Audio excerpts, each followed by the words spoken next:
Hey everyone, it's your host Phil Fry. Thanks for checking out this compilation episode that we put together of some of the different racing episodes. And I've heard from some of the different listeners, I like to fly the racers, and so I listen to the racing episodes, or I'm more of a roller flyer, and so it's the roller episodes I listen to, and so on. And also, I have a lot of stuff from listeners who enjoy listening to just everything. They all have something to take away from it, because there is a lot of crossover. It's about pigeons and animal husbandry, and however you compete with those pigeons or whatever you're doing, it all does have crossover. And we'll be having a compilation coming out for showing fancy birds, flying roller pigeons, and of course the random miscellaneous that makes it the all about pigeons as well. So keep that in mind. We're going to be doing one on racing right now. There's going to be other compilations coming together down the road. So even if it is an area that you're not necessarily competing in, or that area of the pigeon hobby you're interested in, take a listen to it. You might find something interesting or helpful, and you might find it enjoyable. So just keep an open mind on it and take a listen. So with that, I'm going to leave you to it. Get yourself in a comfortable position or a long drive ahead of you, because it's going to be a while of some racing pigeon episodes from the All About Pigeons podcast. You don't have to worry about keeping the phone handy to skip a bunch of ads, because we don't do that. So, all right, enjoy. Hello, and welcome to the All About Pigeons podcast. We have a very special episode for you today, so stick around. Today we have with us Shior Lai. He is the Chief Sales Officer and Supply Agent at PIPA. We're going to learn more about PIPA and what all they do. And thanks for coming on and talking with us today, Shior. Thank you very much. Thank you very much. It's 6:30 in the morning for me, so was not easy to find the right time together. But yeah, you won this battle, Philip. Yeah, we found something that works out. You're in Belgium. I think it's 15 hours ahead of us, so it's at 10:30 here at night on a different day. So I'm glad that we got together and made this work out. Yes, finally, yes. So let's get into your own background real quick and hear about your own background with pigeons and how you got into pigeons. That's a good question to start with, I think. Well, first of all, I'm 39 years old. Next month, there's a big barrier. I'm getting 40. So people say life will change, but I don't believe that. But we will see. I'm into pigeon sports since I was around 7 or 8 years old. My father kept raising pigeons. We raced together for a few years. And he comes from a family of 13 children, and most of them kept pigeons as well. Also, my grandfather was addicted to pigeons. Even in World War II, he tried to keep pigeons. So, yeah, I can say we really have an addiction to raising pigeons. And now I'm living on my own with my girlfriend and my two sons. And I also keep pigeons here, of course. Yeah, and especially I like the young bird racing. I did it in the past 3 years, and next year I will only raise some yearling pigeons. And starting at PIPA started when I think I saw an ad where I asked an article writer for the suppliers for PIPA, and I signed up, and they hired me. I did it for a few years. Wrote articles from some famous fanciers in Holland, especially. And after that, they asked me if I was interested to become a supply agent for PIPA. And the role of supply agent is that you try to look for the right pigeons to sell on PIPA, be in touch with those suppliers, help the supplier to make the right pairs to auction at PIPA, etc., etc. And I did it, I think, for a year or so, and then Nicolaas Gijsselbrecht asked me, the position of my brother is maybe coming available, or a part of it is coming available. Would you be interested to work together with us in that role and full time for PIPA? So before I was always in insurances. At least I worked for a company that did insurances. And then I'm still happy I took the step to make my work to become full-time member at PIPA in the role of co-CSO. So the role is together with Thomas Gijsselbrecht, one of the other owners. And since this day I really didn't regret my step. Still happy for the opportunity that Nicolaas gave me, and happy to be on board. You got the generations of pigeon fanciers, and now you get to do it for work. That's awesome.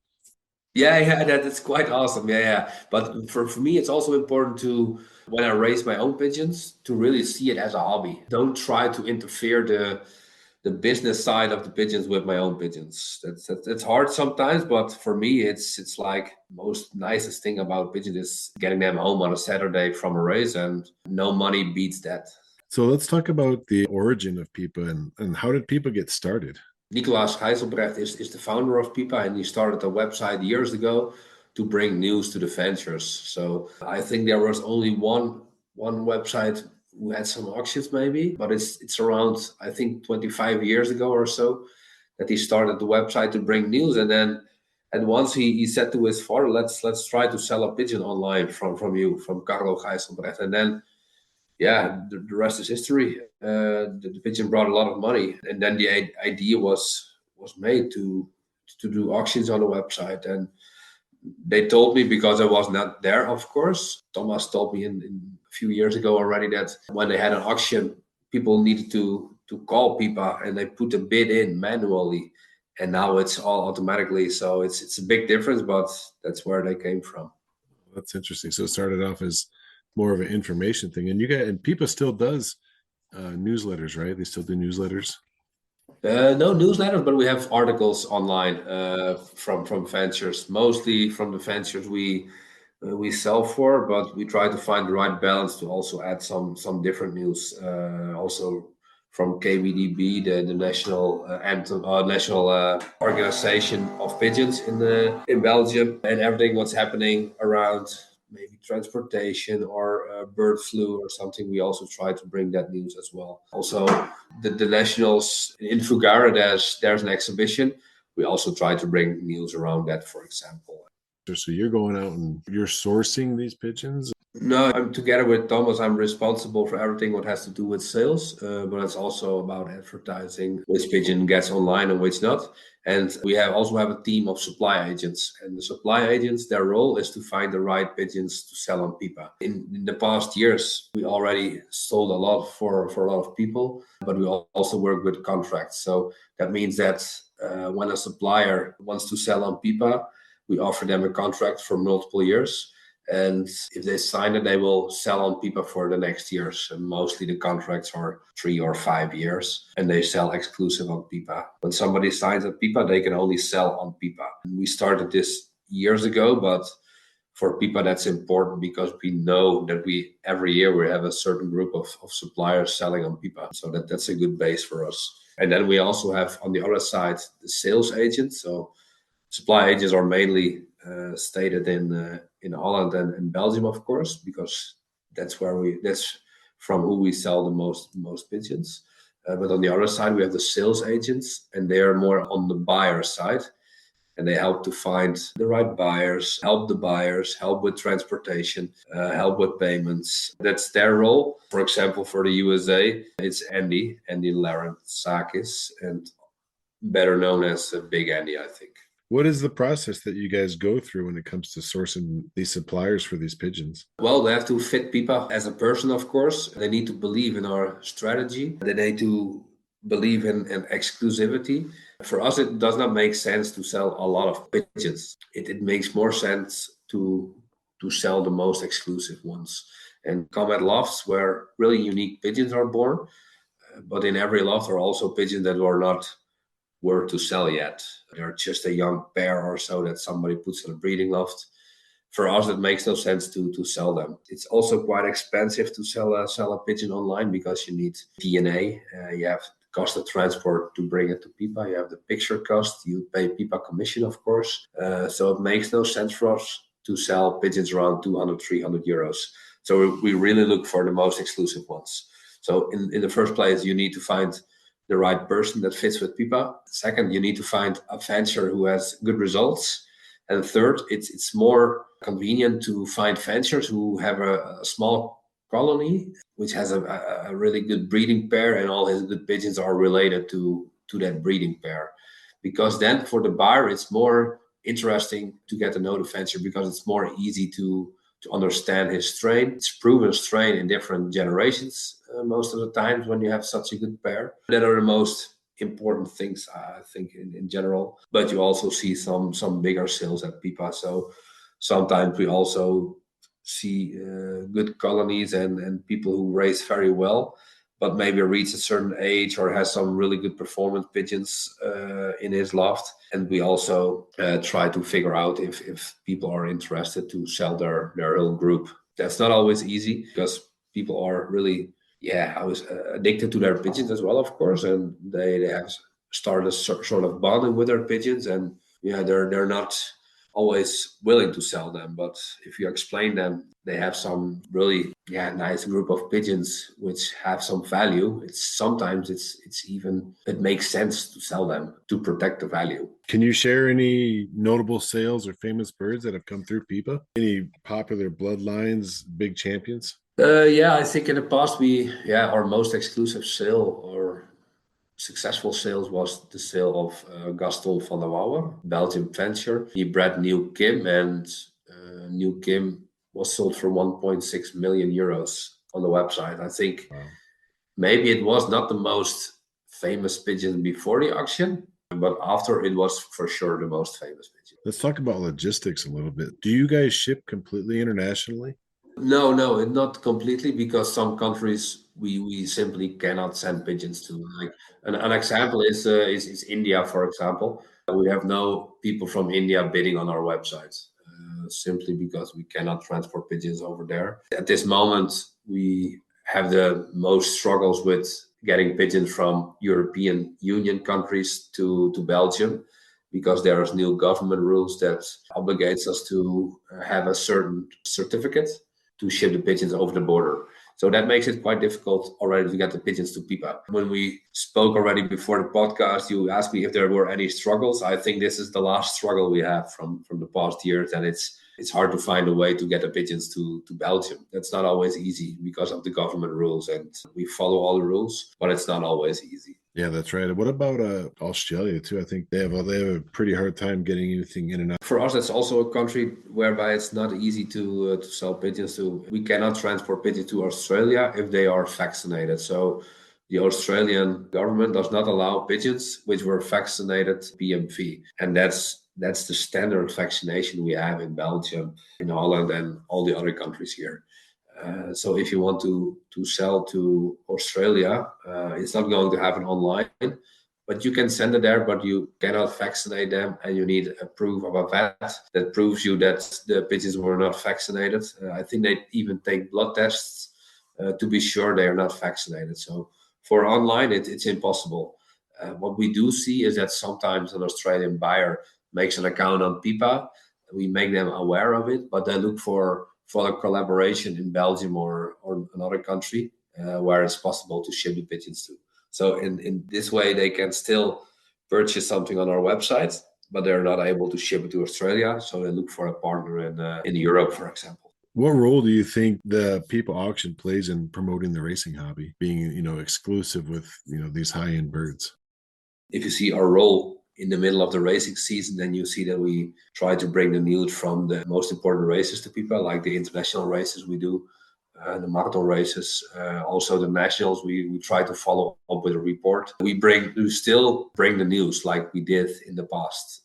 That's not something that has been stopped. What I see and what people tell to me sometimes, it's a bit more negative, because they say that the money destroys the pigeon sport. I disagree with it, because it also brings new people to our sport. And I think money is not a reason why the number of members in Holland and Belgium is decreasing.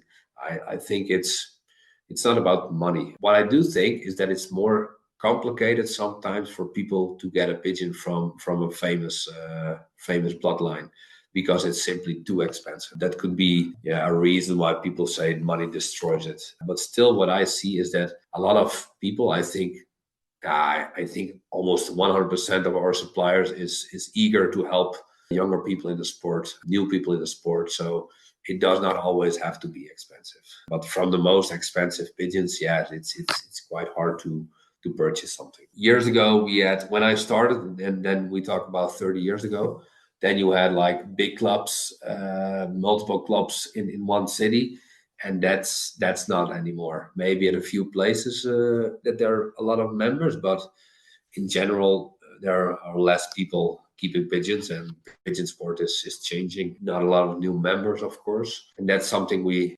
see, but especially in Holland and Belgium. If you look to other countries, you see a growing market, especially, and Also the one love racing coming up, of course. I think in America as well, but you know better than I do, of course. But the one love racing is more popular than the regular racing, I think. And you see that happening in multiple countries.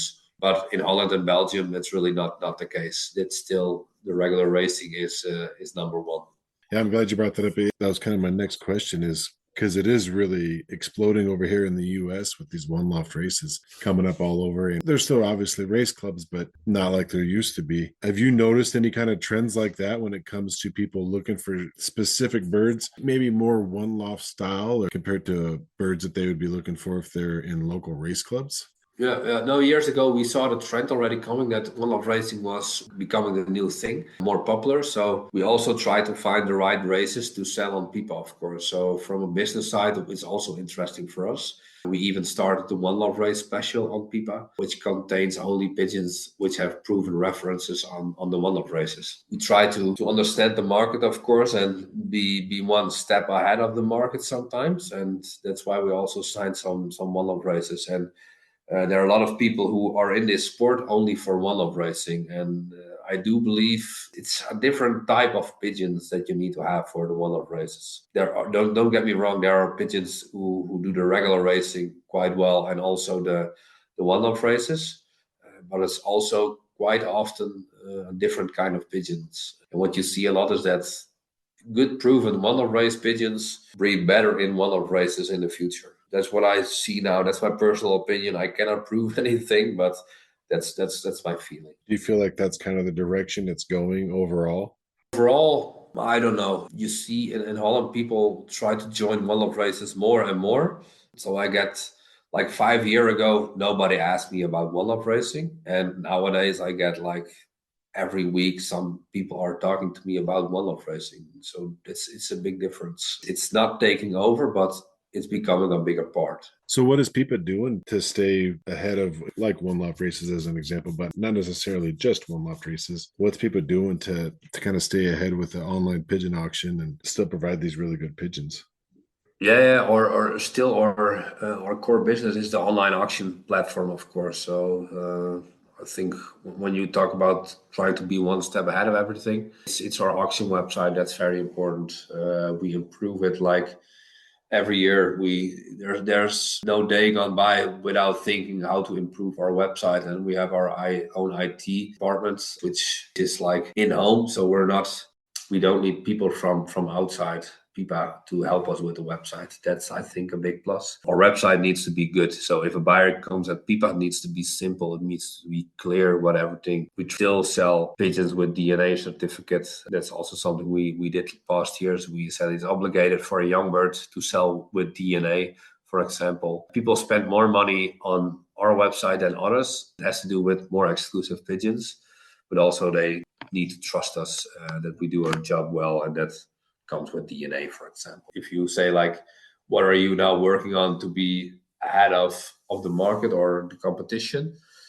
Yeah, that's really hard to say. One of racing was one of the topics, of course. We did it very well, but we don't know what's coming next. And we have our eyes open always. If we need to change something, we will, or improve something, or add something on our website, we will. But it's important to keep your eyes open and use our network. We know a lot of people. A lot of people are connected to Pipa, so we use everybody to still try to be the number one in auctioning pigeons. It really does focus around that online website. What's your guys' strategy for attracting and keeping bidders and, ensuring that it's a really smooth online bidding experience for them? I think when people browse to Pipa, they just are able to make an account, and that's quite simple. They will be called by the agent just to get a double check and what are you willing to spend maximum, also to protect the buyer, of course. That's the main reason, because we want to avoid non-payers. But once they have an account, they can just browse to the auction. They have a filter where you can look easily to the pigeons, search easily through the pigeons that which are online. You can even sign up for certain ventures that you get a notification. All those small things are interesting. But also, when I'm on Pipa, and of course I look at different websites as well, which are auctioning pigeons. I see a big difference in customer journey. The journey to buy on Pipa is so much more easy than other website, and I don't want to speak negative about our website. That's not my goal. But I have so much overview at the Pipa website. It works so easy. Everything is there. I can scroll, browse around the website. It's so friendly, customer friendly, that I think that's also a big strength of our website. At the Pipa Elite Center, you guys have a rare breeding center that you have there. Could you explain that a little bit? Is it bloodlines? It's something Nicolas started years ago, and Thomas as well with Pipa Breeding. So we have Pipa Elite Center and Pipa Breeding. And I think the strength of Nicolas and Thomas is to build something, and they did with Pipa Elite Center and Pipa Breeding. I think if you compare them, then Pipa Elite Center is mainly focused on the national races in Belgium with the Porsche 911 strain, together with extra pigeons which came in from other ventures, of course. But yeah, they really dominated the nationals years ago on in Belgium, and also with their satellite loss from Carlo Van Rompuy, Sebastien Cassard, other people who raced from the Porsche line. They did really great. And when you look at Pipa Breeding Loft, it has more focus on sprint pigeons. So they brought in Best Kittle and tried to breed with him, tried to get results, and it was really amazing bloodline that came through. And also both tried to join the one-off races. So if you look at a strategy of Pipa Breeding and Pipa Elite Center, it's also trying to find good proven one-off race pigeons and add them to their own colony to cross. And that's not always successful, because for us it's also very difficult to find the right pigeons, of course, but I think it makes it more easy when you really have the proven ones in your loft. Right, absolutely. Yeah, start with the best and can go forward from there with it. Yeah, I think if you cannot win with the best, it also makes no sense to buy the worst. It's not easy, and still, one of the things I like the most from Pigeon Sport is, for example, I visited a venture yesterday. He was 70 years old, and he keeps pigeons like for 60 years. That's amazing, of course, but that's really somebody who enjoys the pigeons, has no money available to buy expensive pigeons, but he is still able to beat the bigger guys. And for me, that's really the charm of Pigeon Sport, that the small guy still can win from the guy who was basketing 200 pigeons. And I think that's something unique. And we have something unique in regular racing. And also in one-off racing. Like, everybody is competing in the Champions League. There is no A League, B League, or I don't know how you call it, but there are no different divisions which you race in. Everybody is in the same thing. And if you compare to different sports, that's quite unique, I think. Well, if anybody's interested in taking a look at some of these really, top of the line pigeons, their socials, you can check them out on Instagram at pipa.be_official. Their website is pipa.be, and their YouTube is pipa.be_official. They have all kinds of really informational videos and stuff, and you can see more of the ins and outs of the organization there. But sure, I'm really happy that we're able to get together and talk about this, and thanks for coming on. Yes, you're welcome, Philip. And if there are people having any questions left, they can ask me. They can send an email to Pipa, of course, sales@pipa.be. We're happy to help. Also, they can contact our agent, of course, from their country. It's on our website. Who to contact, who to reach out to if they got interested in making accounts. It's also possible. So keep following us on the socials. We bring a lot of news. It's interesting to see. And thank you for your time. And next time, let's do 10:30 p.m. my time and 6:30 your time. That's a deal. Thanks. Good. Thank you very much, Philip. Thank you. Thank you for listening to another episode of the All About Pigeons podcast. Please help the pigeon hobby by telling your fellow club members or other pigeon friends about the podcast, and make sure to leave a good review or at least a 5-star for the podcast wherever you listen. If you have a topic or a person you want to hear more about on the podcast, or if you yourself would like to be a guest, just send an email to allaboutpigeonspodcast@gmail.com. Thanks for listening.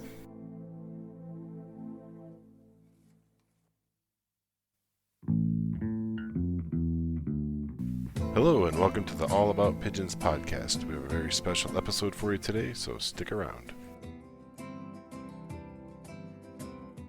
Today we have with us Ken Easley from Ken Easley & Sons Racing Pigeon Lofts, where they breed some of the best racing pigeons that are available today. Ken has too long of a list of wins to read off. Some of the bigger ones, he has first, second, third, fourth, fifth, all the way to 12th place on a race out of 450 birds. There was a lot of races like that where his birds were just clenching the whole front half. He has 7 national AU Ace Pigeon qualifiers, 3 AU National Hall of Fame pigeons, a lot of wins that he has had on his own, and then the birds that he breeds have also got a pretty respectable list of wins. So today we're going to talk about what makes a good racing pigeon. And Ken, thanks for coming on and talking with us.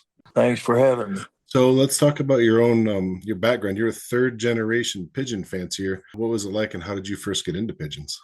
I am a third generation. One of my earliest memories in my life is my grandfather holding me up when I was about 2 or 3 years old. He held me up so I could see inside the nest two little fuzzy baby squabs that just hatched. And I still remember it. I used to watch his pigeons. He open loft for many, many years. In fact, he even had some boxes on the outside of the barn, nest boxes, would fly to those. But as he got older, he built a loft and started keeping them in the loft. But he opened the door every morning and closed it every night after dark. When he got past about 75, he quit watering them and they started going down to the pond for a drink, which was probably a half mile away. Those were some of the strongest pigeons I've ever seen in my life that my grandfather had. After he passed away and we went to pick them up, we had to lock them in because they had gotten kind of wild at nighttime while they were sleeping. And we handled them the next day, and their eyes were incredibly bright and rich. And they were strong, strong pigeons. That's really cool. It's like the old style of keeping a dovecote, where the pigeons would just go and find their own food and water. And yeah, that would make a strong bird for sure. I could see that. Yeah, it does. Grandfather, he anything that ever showed any canker or any kind of sickness whatsoever, he'd toss it. You had an article called Learning to Read Birds. And in there, you kind of mentioned kind of what we're talking about right here about the natural way when it comes to feeding and watering and grit. How do you go about using that natural method with your own pigeons? Pigeons like to fly and forage for food, and that's kind of natural for them. They've done that forever, and they like to roost in a dark place somewhere up high. They like to be up out of the poop up there where they've got some fresh air to breathe. And I raise my pigeons that way. My lofts are 10 foot up in the air to, the place where you're walking, the walking surface. Some of them are 8 foot off the ground, but my main lofts are up in the air really high. And the boxes and the perches are way up off the ground. So I've got boxes that are 7.5 feet up in the air over 8 or 10 feet off the ground. So they may be 17.5 feet off the ground. So they're way up high, but I'm standing on an expanded metal floor inside so I can go in, and I'm pretty tall at 6'4", so I can reach in there and reach in the bowls and pull out the babies to band and look at them. And their droppings fall through that floor all the way to the ground, way down below. I don't have to do any scraping because the floor is always clean. I can walk in there, it's always clean. It's expanded metal, and the droppings collect on the ground down below. And so there's none of the smell or dampness or mold or things that would be inside droppings building up on the floor. And I'm not in there constantly scraping. I know you'll have some guys that say, oh, well, I just clean it up every day. That's awesome if you can do that. But you spend as many years as I have cleaning out pigeon cages as a boy and all your life, you can get a little bit allergic to that dust. I'm not much. It never bothered my grandfather or my father, and it doesn't bother me much, just a little. But I don't have to worry about it in the lofts I have. They don't smell like pigeons. There's no dust floating around in there. The wind or air is blowing underneath the loft. I have 4x4 tube steel posts going up, so snakes can't get up there, mice can't get up there. I never have dogs or anything, raccoons tearing into my cage because they can't get in there. It's all solid 9 gauge steel. And so the birds, they're sitting in the back up in the dark like they would in nature. And then I've got their pan on the ground. A lot of lofts have wooden floors and they can toss the feed around. And I think that's great because the birds can scramble around and get the feed. And the little ones can get as much as the big ones because they can all run around real quick, And I tried to capture some of the same idea by using my own tray that's about 3 foot wide and about 4 feet long, 5 feet long, depending on the loft. And it's about 2.5 inches deep, and it's wood. I lay that on top of the expanded metal floor in the middle, out away from the pigeons, so there's not ever any droppings coming from a perch that would build up in there. So they do have some droppings in there, but I layer it with grit. I buy cheap grit and I'll fill the bottom of it about an inch deep with that grit. And you leave the grit in there, and the birds will peck around in it and poop around in it. But it also helps. I have a wooden feed tray sitting in the middle, and I pour the feed in there. So when they kick seeds out, it's not going on the ground to feed mice and anything else, squirrels that may be coming around. It falls into that tray. And I look at all of that. When I come out in the afternoons to feed at lunchtime, I look, and if the tray has a few seeds left around, I know that the birds are eating about what they need, and I'll keep feeding them the same. But if it's empty and they're climbing the walls like they do when it's really cold, I will add corn and give them extra feed. It's real easy to gauge when you do that.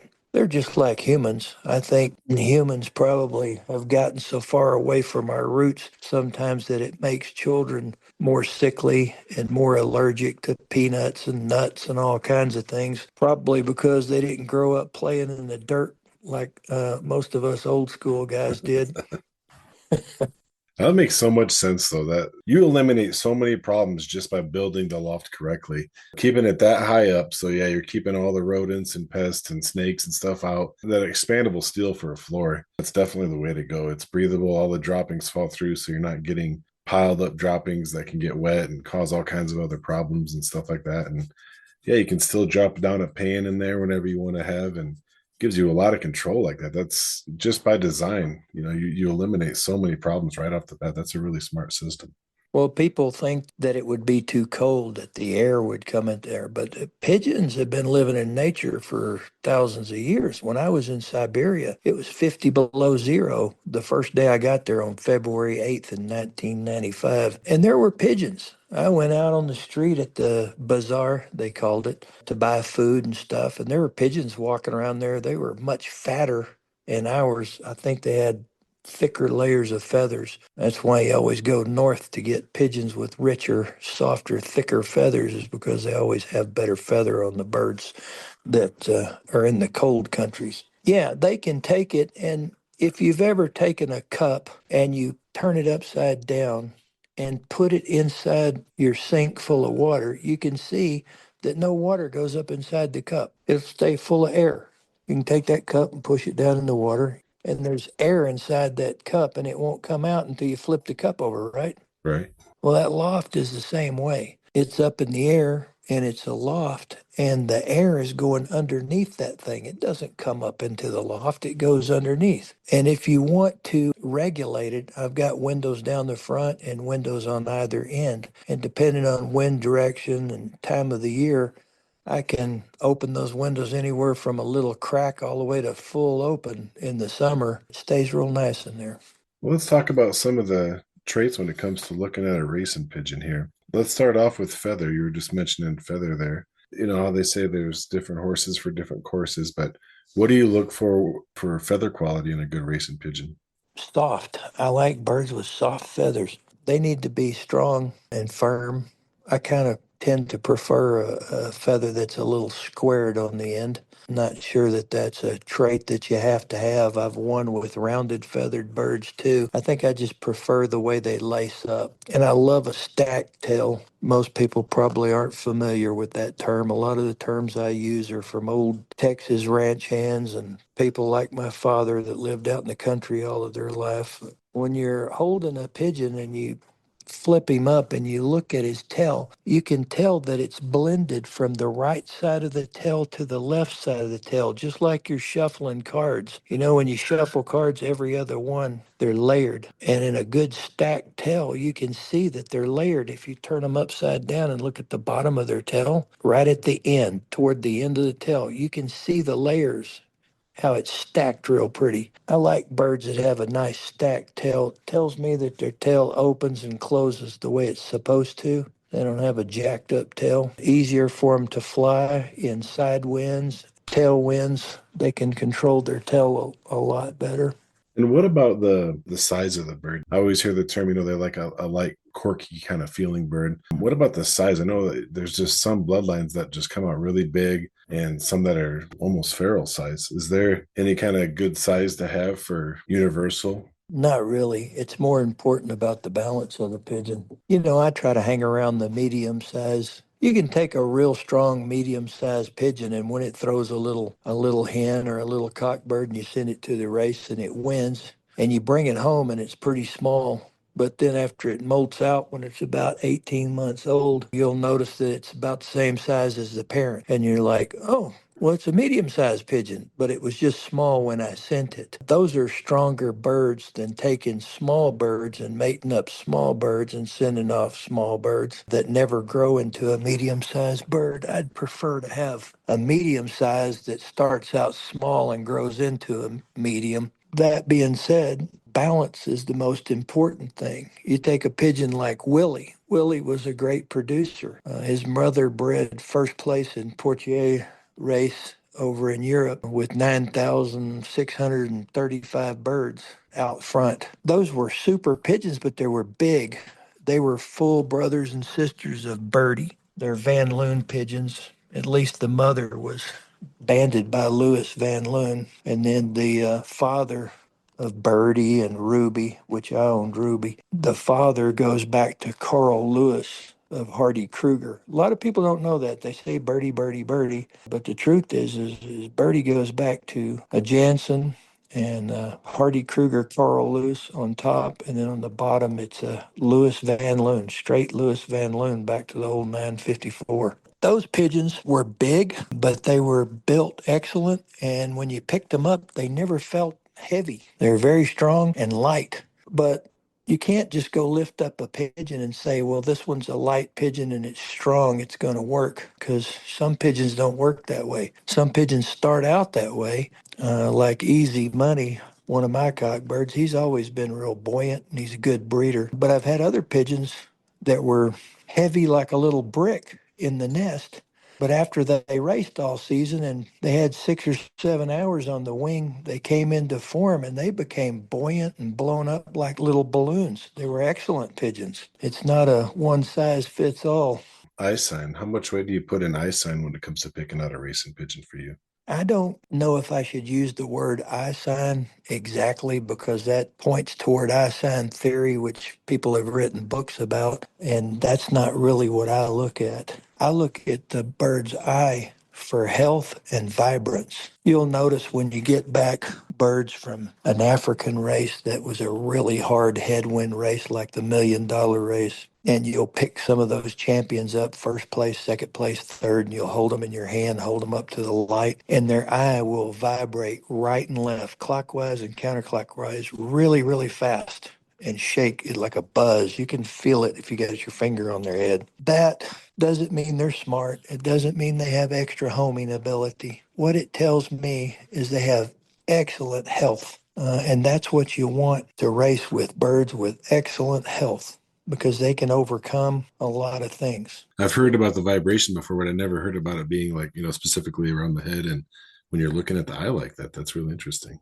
Yeah, if you put your finger, you're holding their beak, and you kind of put your finger on the back of their head a little bit there while you're holding it and looking at their eye. You hold it up in the sun, and you'll see it do that zzz, that buzz.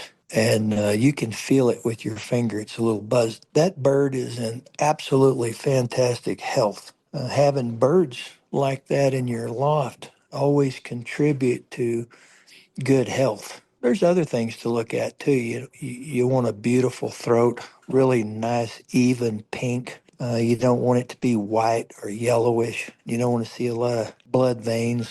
You want that hole in the back of the tongue to be laying way down there in the throat, so you have to really tilt the pigeon back to see it down in there. And it needs to be a small, oblong, thin opening. You don't want it to be big and round or having a lot of red veins around it. Those pigeons are no good. I look at the curtain in the back. I want to have a nice straight curtain in there.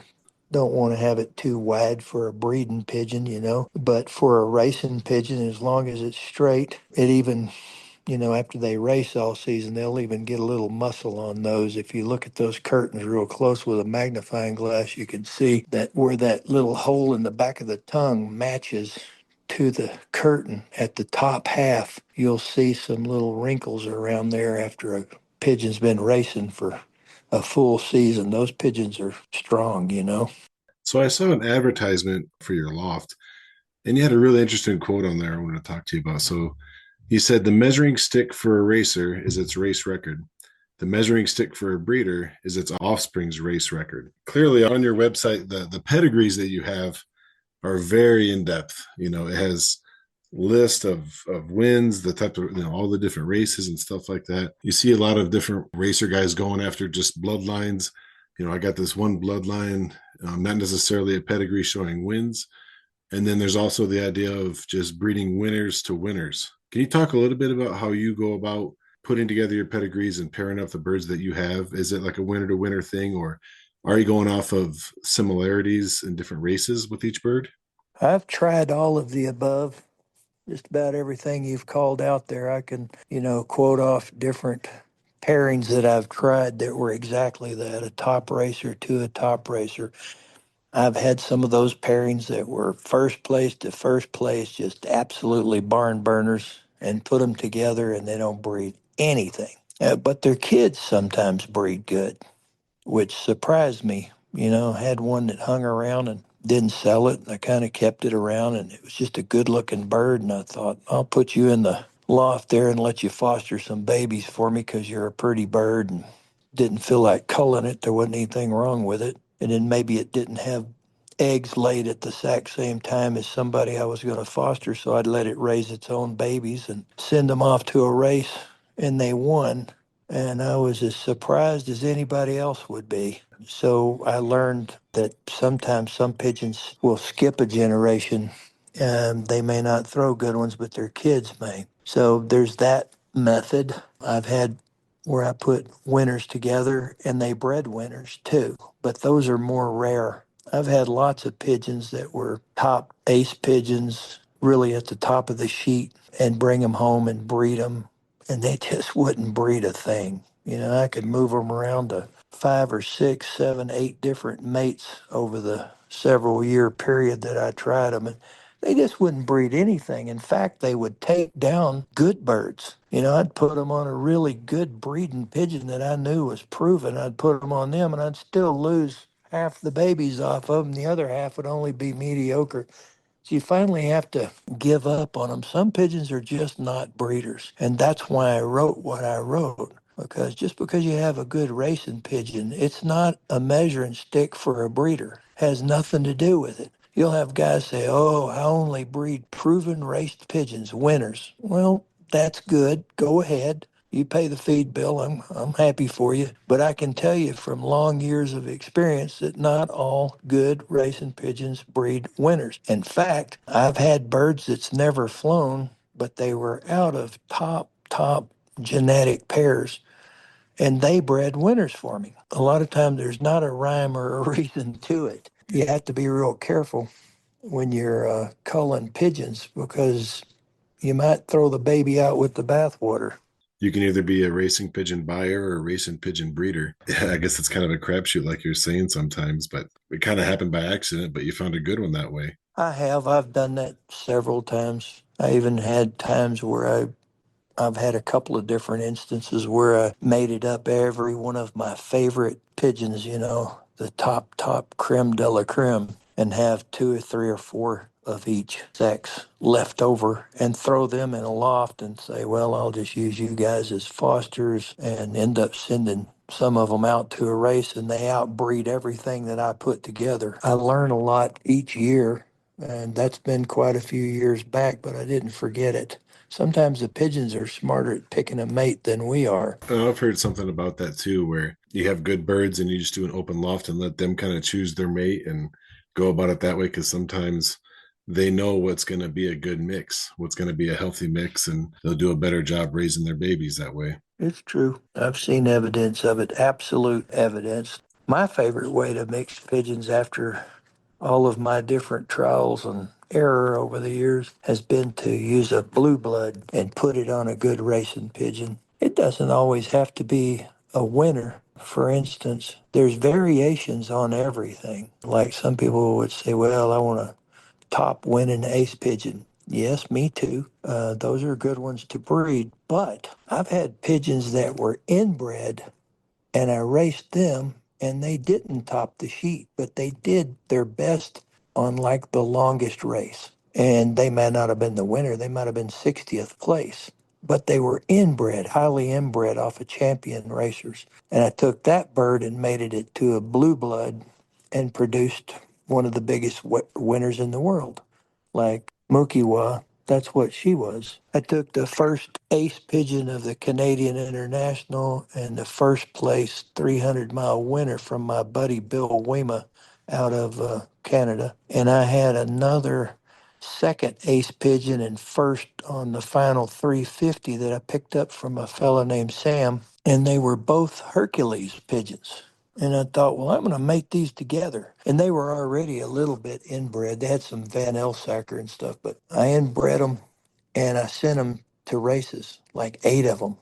And only one of them turned out any good, but she got better and better and better and better. In the Sierra Ranch Classic, 380 miles, she was like 60th place, but, not more than a half hour back or less.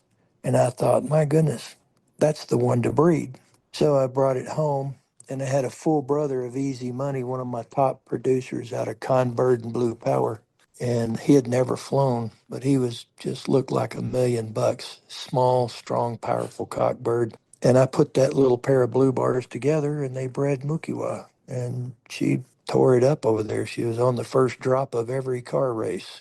And there was thousands of pigeons in that race. I mean, her worst placing was an early race and it was 138th place. That was her worst placing through the entire race.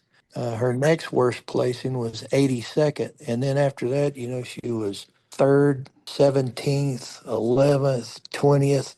She was a really good pigeon. But I've done those kind of matings several times and had real good success doing that. Done that with the Porsches too. I'll take a real good hardcore race pigeon off of some Kuwaiti birds. Those Kuwaiti birds are tough as nails.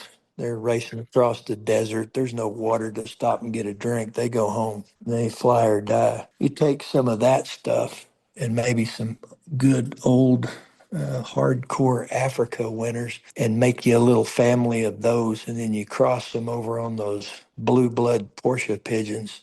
I've had good luck doing that. I've won quite a bit with those types of crosses. So that's become kind of my go-to. You can inbreed 2 lines. I think you need to fly them and race them and make sure that they're correct. The only way to be for sure bird has a correct body is if you race it and you know that they can race and fly out pretty good. Then they have to be built pretty good, right? You can take 2 inbred lines like that and cross them and do well too. You ask about the size and stuff, and I always talk about balance, and people say, "What is that? Is that like you're talking about holding them in your hand and they feel balanced?" It's more about the balance of features. If you got a bird with a big old heavy body and it's wide and you pull his wing out and his wing looks like a little quail wing, that bird's not going to win any prizes. It'd be lucky if it makes it back to your loft after the race. You want the bird to have adequate wing to carry the body. If you want to win, it can't have too big of a wing and a little body either. It may be able to fly really well, but it's not going to be able to fly fast enough. So all that stuff has to be in balance. And is there any kind of specific behavioral traits that you find with good racers tend to have, whether they're a little bit wily or maybe they're even more docile? Or is there anything like that that you've ever noticed that the good ones usually have? I've grabbed hold of a lot of Africa winners when I went to Africa and birds that I've bought that were right at the top 10, in that top 10 group. I've bought quite a few of those from Africa. And those pigeons tend to be small to medium and stout. They're not what I'd call big or anything or huge boned, but they're stout. They're strong boned, I would say, strong bodied, and they're strong willed pigeons. Many of them, you'll grab their beak and they'll twist it back and forth. They close their eyes and twist it back and forth and yank it out of your hand.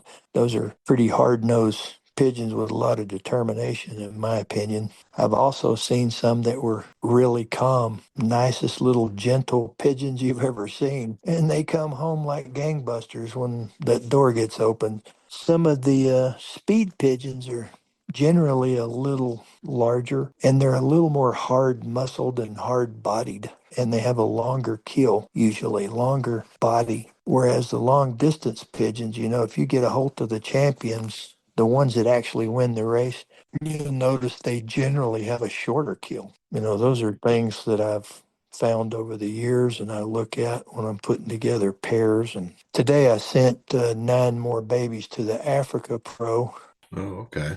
And while I was pulling them out of there, I was checking to see if they had deep enough bodies. You don't want them huge, but you want a bird with a deep enough body. I got my butt kicked over there in Africa enough I figured out that they have a little deeper body than some of the faster pigeon races.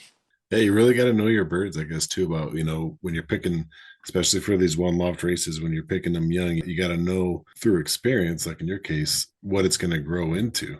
It'll make you nuts sometimes, especially when you're trying to enter, like I usually enter about 5 races in the U.S. I'll pick out 5 of them. It's not the same ones every year. I switch around a lot. Some of them I've never raced in. There's a lot of races out there I've never even entered, but I will probably in the future. I'm just making my way through them. I send to, like Big Andes.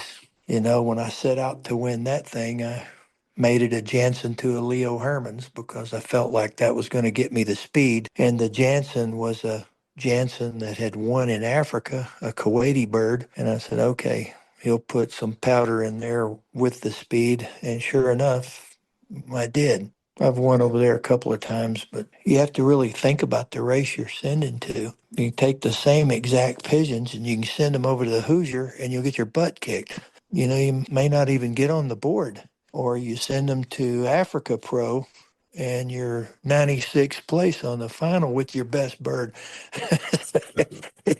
It takes a lot of thought. So if you're entering 5 or 6 races in the U.S. and you're trying to send a couple to Pattaya and maybe to Portugal over there to the Golden Algarve or something like that, you start spreading yourself out. And a lot of these places are taking birds at the same time and you're trying to pair your birds to work and you only have 12 main breeding pair. It can be a hair pulling experience trying to think about all of that stuff and get it right. But yeah, all the courses are different and you want to send different birds. Yeah, it's a lot of variables. It is. When I sent to the $1 million race, I would have been on the drop, but my bird did an extra circle.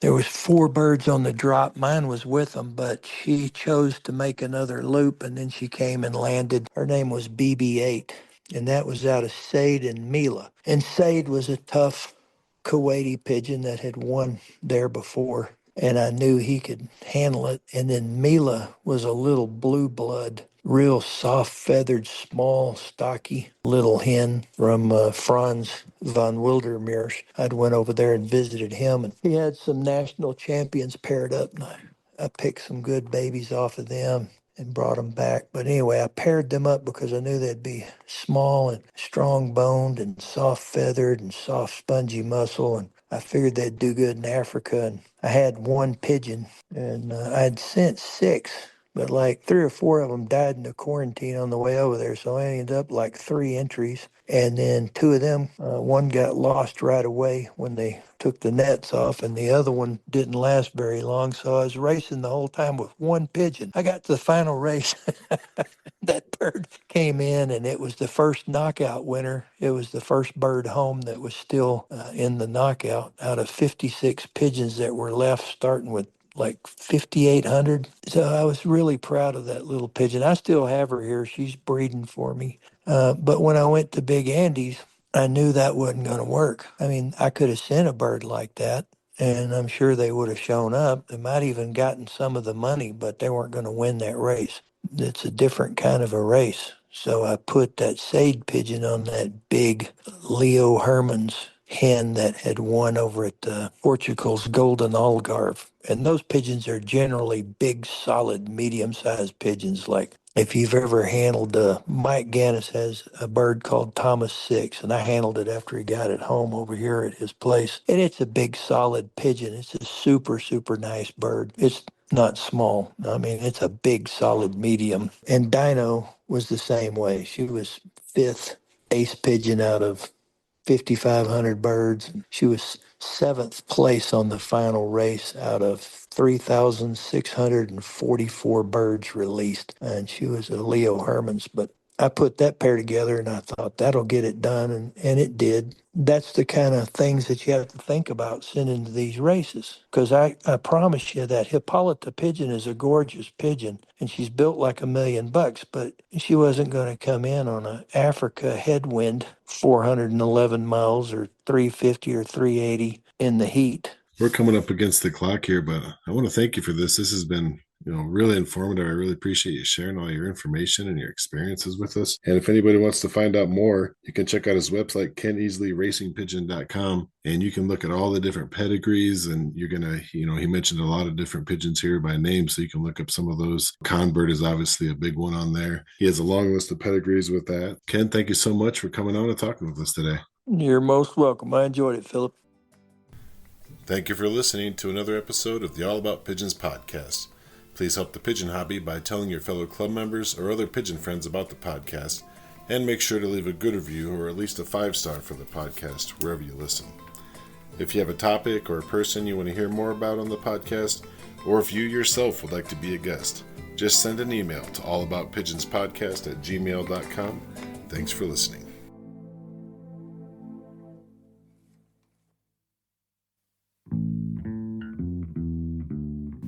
Hello and welcome to the All About Pigeons podcast. We have a very special episode for you today, so stick around. Today we have with us Ian Evans. Ian has raced pigeons since the age of 9 and is now 48. He is the current secretary of his local club, Rumney Valley. From 2016 to 2022, Ian was the appointed general manager of the Royal Pigeon Racing Association, which the role later became the CEO. He has won many awards. In 2023, he achieved his life ambition of winning a Welsh national race. Most of his family has raced pigeons, including his father, uncles, and cousins, who all race. And Ian, thanks for coming on and talking with us today.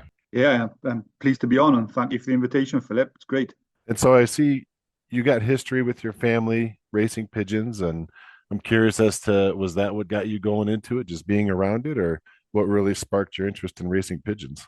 From as far back as I can remember, racing pigeons has always been a part of my life, really. There was always a pigeon loft in the back garden when my father used to race. And I can remember very, very, very early on, from probably the age of 3 or 4, being taken in the pigeon loft. So that was my introduction.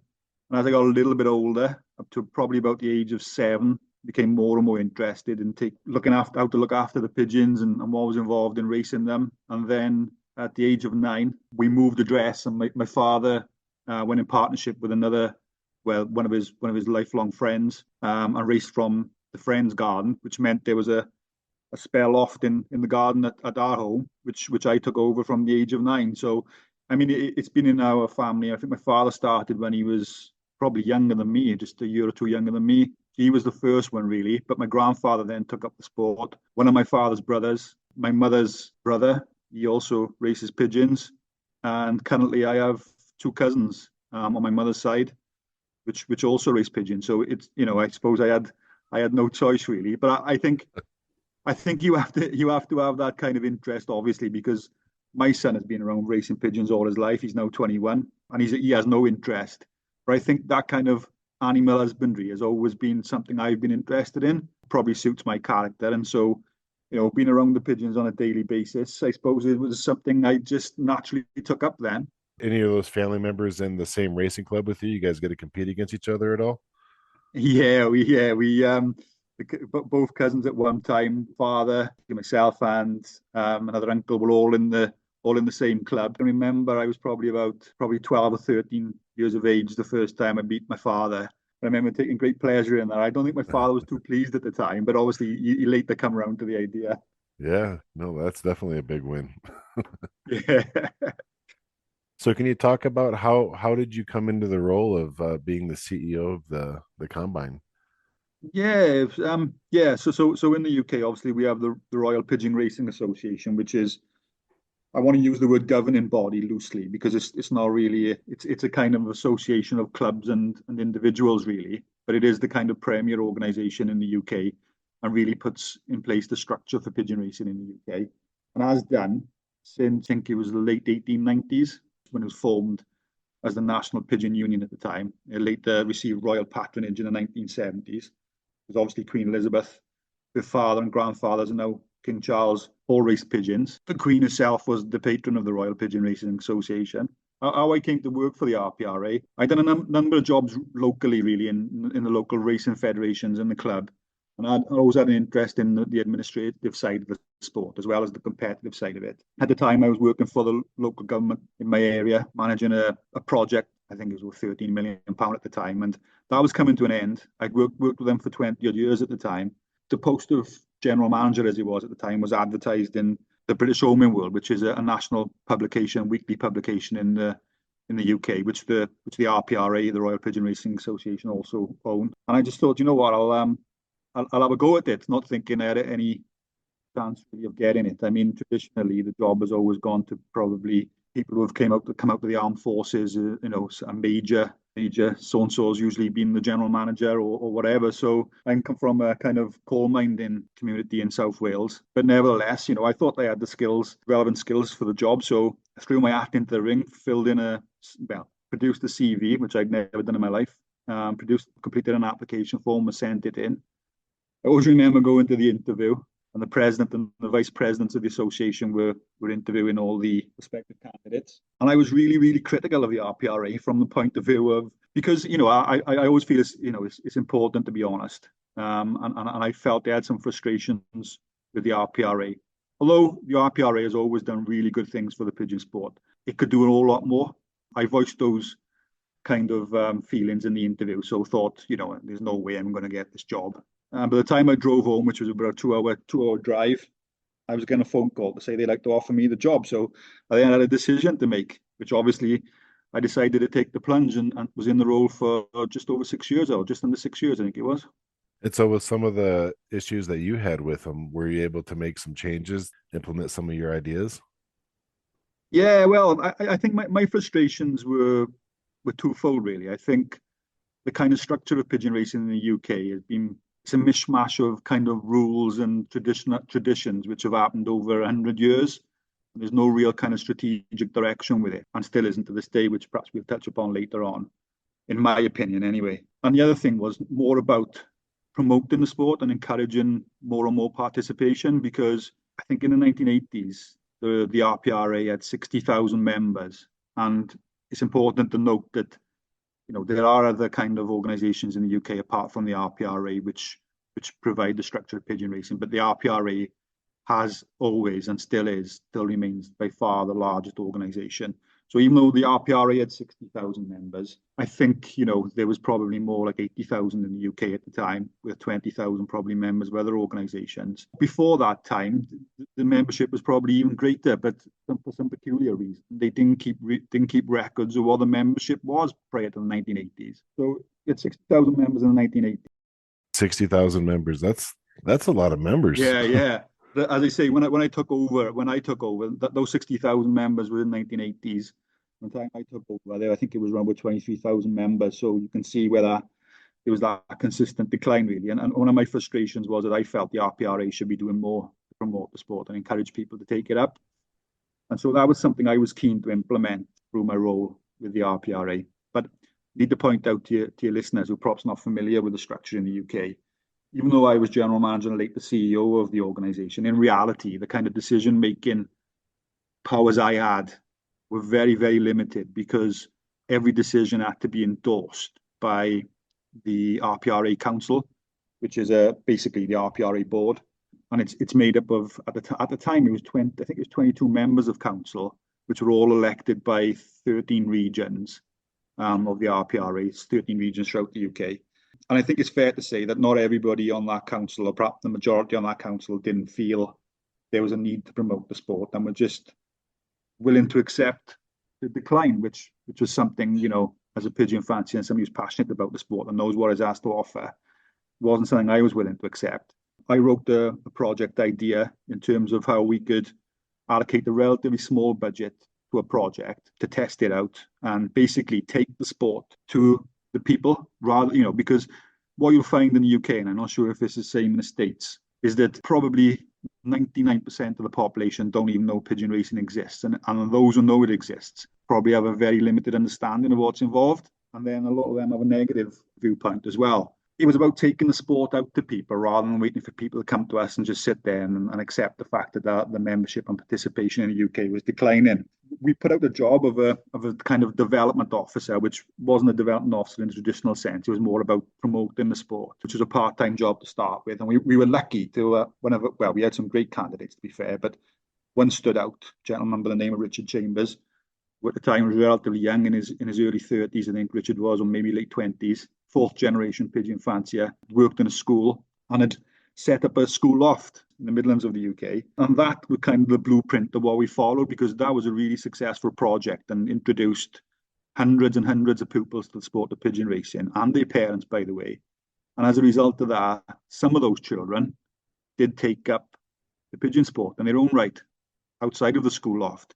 So we had a kind of blueprint of what could be done in terms of introducing this sport to younger people. And we also had a kind of an Ofsted report, which is like, the Ofsted is like the organisation in the UK that assesses schools' performances. And when the Ofsted reports, they'd identified this project as best practice in terms of engaging pupils who perhaps have behavioural issues or learning difficulties, and how it improved their attendance at school in the first instance, their behaviour, and also the grades they were achieving, in terms of, the fact that this pigeon project was then built into subjects like science, maths, geography, history. And obviously, because they had a real interest in the pigeons, they were really engaged in it, and their grades increased and improved as a result of it. So we started rolling this project out, and I think by the time we came to the pandemic, when the world seemed to stop in 2020, I think we had 8 school lofts around the country, all of which were very successful. We were very disappointed when COVID hit, because everything stopped. We just started gaining momentum where more and more schools were getting interested in it, and Richard was going out and talking to them about what the project involves, what the benefits of the school were, how it would work. All that stopped overnight, really. All our momentum sadly went. But that's the kind of thing we were looking at doing, and that's the kind of thing we were successful in introducing, which that kind of promotion of the sport on that scale probably had never ever been done. Those lofts at the schools, are they going up again now, or did they stop entirely? After COVID, when we started coming out of the lockdown period and moving into when I left in 2022, I think there was still 6 of the lofts operating and actually actively racing. I'm not sure how many of them are still racing today, but since I've left, the RPRA have removed the project and the funding for the project, so it doesn't exist any longer, which was really frustrating. So it's kind of just up to the schools then to keep the lofts going. Yeah, basically. Or in some instances we had, well, I think in all the instances actually, we were able to identify a local pigeon fancier as a mentor and somebody to help them look after the pigeons. So they are probably, some of them might still be operating, and those people are still supporting the school as often as they can. That's a great idea. There's actually a school in California that has a pigeon loft, and it was like you were saying, the math, the history, engineering, making the loft. There's so much things that the kids can be learning through the racing pigeons, and they do compete with a race club in California, and, Yeah. and it's the same thing, especially kids with attendance issues and stuff like that. Like, Yeah. grades went up, attendance went up. It was really, really cool to see. So, no, that's a brilliant way to promote it. Yeah, and obviously Richard was if you ever met, perhaps Richard is somebody who should approach really for your podcast. He's a really kind of really enthusiastic guy when it comes to the pigeon sport, and had some great ideas in terms of, that promotion throughout the school was just the tip of the iceberg really, in terms of what Richard had planned. But as I say, COVID first of all scuppered it, and then obviously the feelings of the RPRA council stroke board, been such that they've had other financial challenges which they've tried to address, and obviously this was one of the first things to go, which in my opinion, this is the last thing that should go, because these kind of projects is what's going to secure the future of the sport in the UK, and without taking it to people, it has no future, unfortunately, in my opinion, as hard as that is to say. So I think it's a little short-sighted really, and I think there is a vacuum that here in the UK for an organisation to step in and perhaps take up this on behalf of everybody, really. Even like you were saying, you created this role like as a, you call them development or a promotional, Yeah. role like that to actually get out there. And I'm a little surprised, I guess I would, here in the States, yeah, it's totally either you don't know this pigeon world exists, or if you're in it deep. There's no like, oh yeah, I know about it, but that's it. It's, I would really assume that where you guys are, just because your history is so much deeper with pigeon racing there, that everybody kind of knew about pigeon racing. I'm surprised at that. Yeah, and I think if we'd having this conversation probably back in the 80s, that probably would have been the case, because I don't know if this kind of viewpoint is correct, but the way I think about it is, I mean, growing up in a mining community in South Wales, the focal point was really the local social club. The Pigeon Club was at the social club. So you had a kind of shop window, really, in some respects, where all the community went to this one particular club on the weekend. And that's exactly where the Pigeon Club was. So everybody knew, to a certain degree, something about pigeon racing, or somebody in a family raced pigeons. So they had some kind of understanding of it. But sadly, with the changes in society, really, in the UK, which is, I'm sure is the same in the States, that kind of social aspect of the communities and the social clubs is something that has gone to a certain degree. And so you haven't got that shop window. And then so when a new generation come along who've never been exposed to it, why would they know anything about it? Because it is a sport which, unlike like football or something which is on the TV, or something you can go and watch. You can't go and watch a pigeon race. Well, you can to a certain degree, but you can't watch the full process of it, really, can you? Not spectate the sport. Maybe over there, what do you think the biggest misconception about pigeon racing is? The fact is that there is no misconception in the large majority of cases, because they don't exist. But I think, those who do know it exists really don't understand what's involved. And throughout my kind of work in life, whenever I've been in an office environment and people have said, "Oh, what are you going to do on the weekend?" And I say, "Oh, race my pigeons." I say, "What do you mean race your pigeons?" So you start explaining to them, what's involved.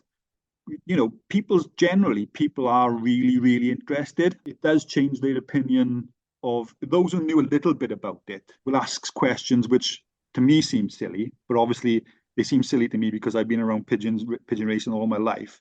But if you're somebody who's never been exposed to it, it's not a silly question. I mean, they ask things like, "Well, how do the birds know where to go?" And I say, "Well, they fly home." They say, "Yeah, but how do they know where to go to the race?" So they think they fly to the liberation site. And then you obviously explain to them the process of race marking and getting them to the liberation site, which is the starting line.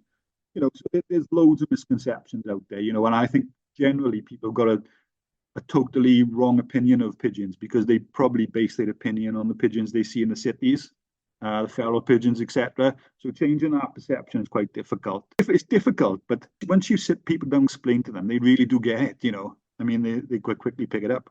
And the RPRA, that was also the Royal Loft flies in that organization, right? Yeah. The Royal Loft was in Sandringham. The time I was there, the Royal Loft manager was a gentleman by the name of Peter Farrow, who I think is still the Royal Loft manager. He lives on the Sandringham estate, looks after the pigeons.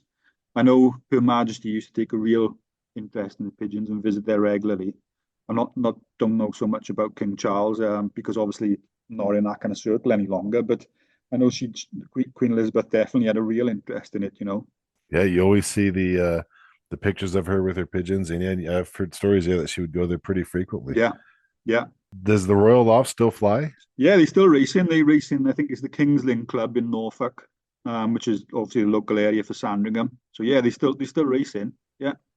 Let's talk about when the UK left the EU and how that affected the racing and doing the releases.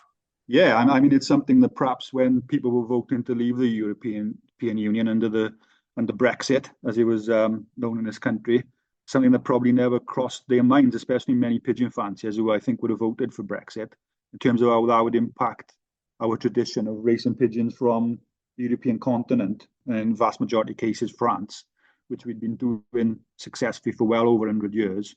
So obviously the pigeons were taken across on a ferry across the English Channel into France, and liberated at all different points in France to fly back across the English Channel into the UK. And they were perhaps the races that carry the most prestigious kind of awards in the UK. And when we left the European Union, all of a sudden we were subjected to all different animal health conditions and controls if we wanted to move our pigeons into France. and something which obviously we couldn't meet. The regulations they put in place at the time were actually impossible. And without going into too much detail, it required a blood test of all the birds a couple of days before you moved them, the vet to be present in the loft before you moved them. Each and every loft would have to have a blood test and have a vet present. So obviously that was absolutely impossible, and it's something that kind of we had to lobby hard the European Union. And obviously, as my position with the RPRA, it's something I led on.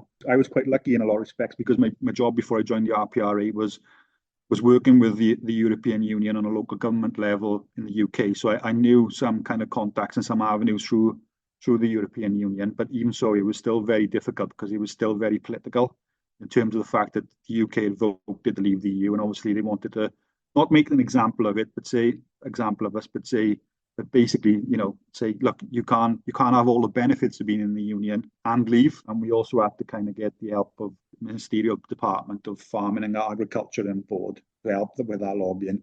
And I think it's fair to say we also had help of some French politicians, which were really supportive through contacts we'd made with the French Pigeon Federation. And something I'm very, very proud of is the fact that we managed to get those regulations changed, which meant that pigeon racing from France could continue, even though we still have to provide certain paperwork now and go through processes that previously we didn't have to go through. It's now achievable, and we've been racing again back across the continent since I think it was 2022. There was a spell after the Brexit Act in 2020, because although we left the European Union by vote, something like 2018, we didn't actually officially leave until December 2020. So I think we lost a complete racing season from across the channel in 2021. But yeah, it's something that we managed to get over, and now people are successfully still racing from across the continent. Wow, yeah, like you said, you were doing that for over 100 years, and then it just stopped. I mean, yeah, that's especially if it's one of the bigger races. I'm guessing being liberated at that distance as well. Yeah, definitely. And I mean, I would say probably the largest proportion of pigeon fanciers in the UK, they keep pigeons for that type of racing. So obviously the potential impact on what was already a declining sport in the UK could have been massive, really. And we also had international races where the pigeons from the UK competing against pigeons from Holland, Belgium, and France. The Barcelona International race, all that stopped from a UK point of view. So it could have been disastrous, but with the help of a lot of people, and especially once we've got the regulations changed, there was a vet by the name of David Parsons who was very influential in helping us put the processes in place after we got the regulations changed. And also Mark Gilbert, who's a very famous pigeon fancier in the UK, was instrumental really in helping put in place structures to meet those conditions. But yeah, it's carrying on, and I think participation's down because some people are still not willing to meet that extra paperwork involved in it, but people are still enjoying it. Yeah, I can't imagine trying to do blood work and all that stuff on the loft beforehand and everything. Yeah, like you said, that sounds impossible. Yeah, it was literally impossible. There was no way, you could move perhaps one loft of pigeons across there, but moving 10, 12, 14,000 pigeons from all across the UK across there at the time, it was just impossible. Oh, definitely a big achievement. What's the one loft racing scene like there? Is it still pretty club heavy, or are you guys getting one loft races coming up? I think one loft racing is the only part of the sport which does seem to be increasing. And I know there's difference of opinions in terms of one loft racing. I can see the positives and negatives associated with it, but the RPRA had its own one loft race, which was really, really successful. I think they were one of the first, probably second one loft race in the UK. It's still running, but for different reasons. They moved location and lots of different things happening. It wasn't so successful this year, but the profits generated from the one loft race was what was used to fund the school project, the development officers project. That was a positive thing. But we are seeing more and more one loft rates springing up every year. I don't know exactly how many there are in the UK at the moment, but they are gaining in popularity. Yeah, I was curious about that, being that with the history of the club racing being so strong there, how the one loft race scene was coming along. So it sounds like it's similar to here, where the one loft race is growing, and like you said, there's pros and cons to it. There's definitely an attractiveness of just being able to mail off a bird and throw your hat in the ring and see what happens. And also people who don't keep pigeons. I mean, through my role with the RPRA, I got to know a lot of people in government organisations which don't race pigeons, but one of them in particular has set up a syndicate, and I breed them a couple of pigeons every year and send it into one of the one-off races, and they've had a little bit of success this year with them. So, it's another way of introducing people to the sport. I wouldn't say one-off racing is something I'm particularly passionate about, if I'm honest with you. I prefer the more kind of traditional thing, but at the same time, some people do feel really passionate about it, and some people, it's their only way to continue in the sport. So who am I or anybody else is standing that way? I mean, it's something we should all be happy with, as long as it's keeping people in the sport some way. And so you're also part of the Rumney Valley, which is a local race club. What's the membership like with that club? To be honest with you, it's declined quite a lot over recent years. I can go back probably to 2010, and we had something like, I think at the time we had 18 lofts. And then obviously we are part of a bigger federation of clubs, which is where the racing takes place. 2019, I think we used to get about 4,500 pigeons in a race. Just in, obviously, our local club, it'd be a couple of hundred pigeons, but with all the clubs combined, we used to have about 4,500 pigeons. And they're the short races, not the national races. They're just the kind of local races organised by the clubs. We currently have 7 lofts, so you can see there again where the decline has come, but not all of those people have left the sport. They've joined other clubs, playing perhaps different routes in some occasions, or it's kind of splintered that way, really. And since you're still racing pigeons and we want to give advice to everybody, I'm curious to see what's your pre-race routine for when you're getting birds ready for a race? Nothing complicated, to be honest with you. I think there's a lot of information out there in terms of books, different websites, which really, in my opinion, complicate things. I'm a big fan of Ad Schalakins from Holland. I guess you guys in the US have heard of him. He's pretty well known in the pigeon racing sport. Really successful fancier in Holland. And he has a website and writes regular articles on that website. And what strikes me is the simplicity of what he's describing in terms of looking after pigeons. Keeping things simple is my thing. So I exercise my pigeons once a day. Probably most of my competitors do it twice a day. But due to work commitments, that's just not something that's attractive to me, really. I don't want to be a slave to my pigeons. So I exercise mine once a day, usually in the evening. Get home from work about 5 o'clock, probably exercise them for about an hour. So then obviously Friday is usually basketing day, race entry day.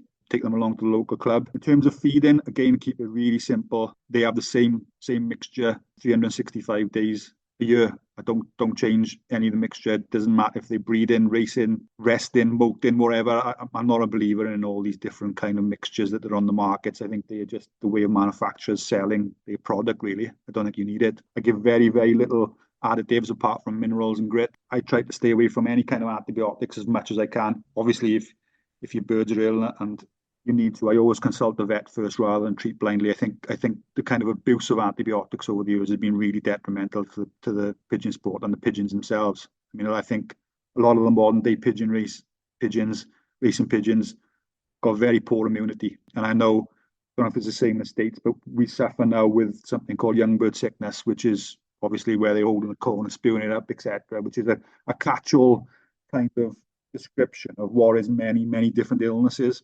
And I think people wrongly reach for antibiotics and kind of say, "Oh, Bill who races pigeons in the next valley, give his pigeons this, so I'm going to give my pigeons this." Well, they might be suffering from totally different things. Right. So I think that's a huge problem in the sport and something which is not needed. I try to select my pigeons on performance and natural health, and I think that goes a long way, really.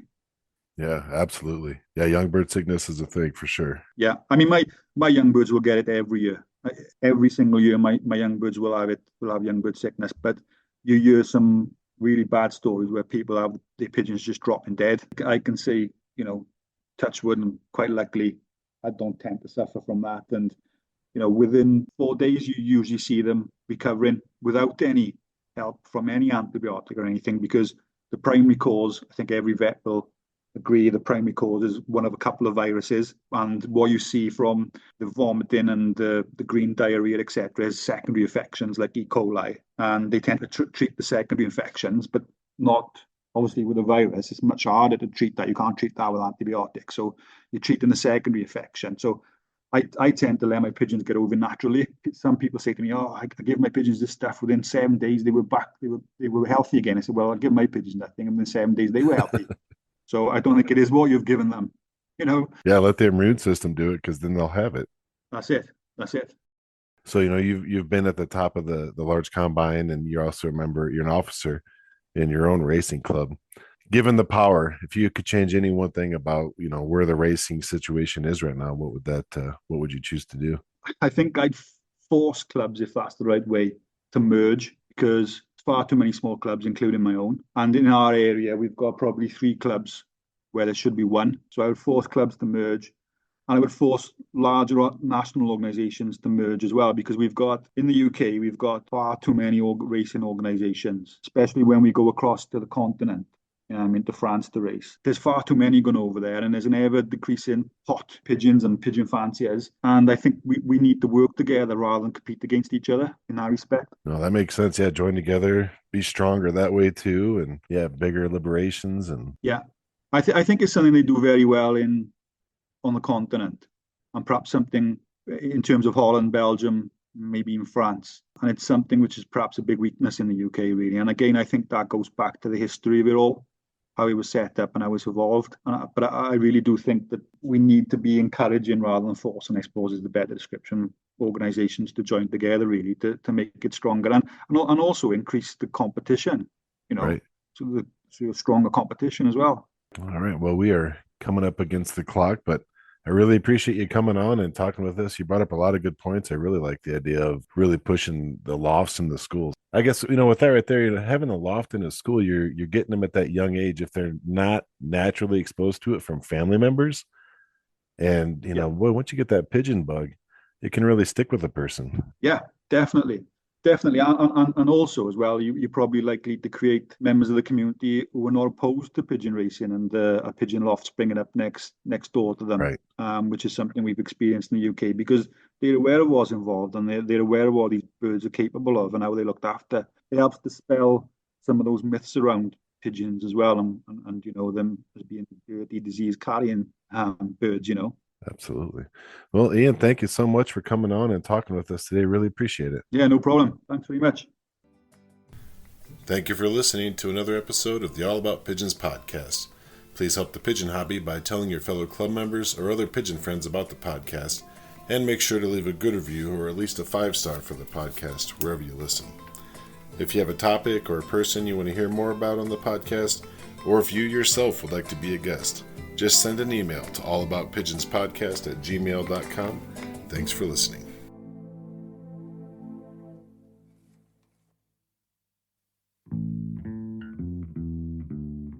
Hello, and welcome to the All About Pigeons podcast. We have a very special episode for you today, so stick around. Today we have with us Daniel Sones Brown. Daniel has a couple of federation wins and 2 section wins with the North Road Championship Club in England. He is the creator of How to Train Your Pigeon YouTube channel, doing well now with 2 million views on an average of 40% video completion rate, which is good for long format videos. Daniel has just set up a nonprofit community interest company, Pigeon Pathways CIC, with a few other fanciers with a view to promoting the fancy in a more structured way. We're going to talk about the YouTube, How to Train Your Pigeon, and some of these other things that Daniel's been doing. So thanks for coming on and talking with us. I'm excited about it. I've been looking forward to this for a while. How did you get started with a YouTube channel for pigeons anyway? What's that origin story?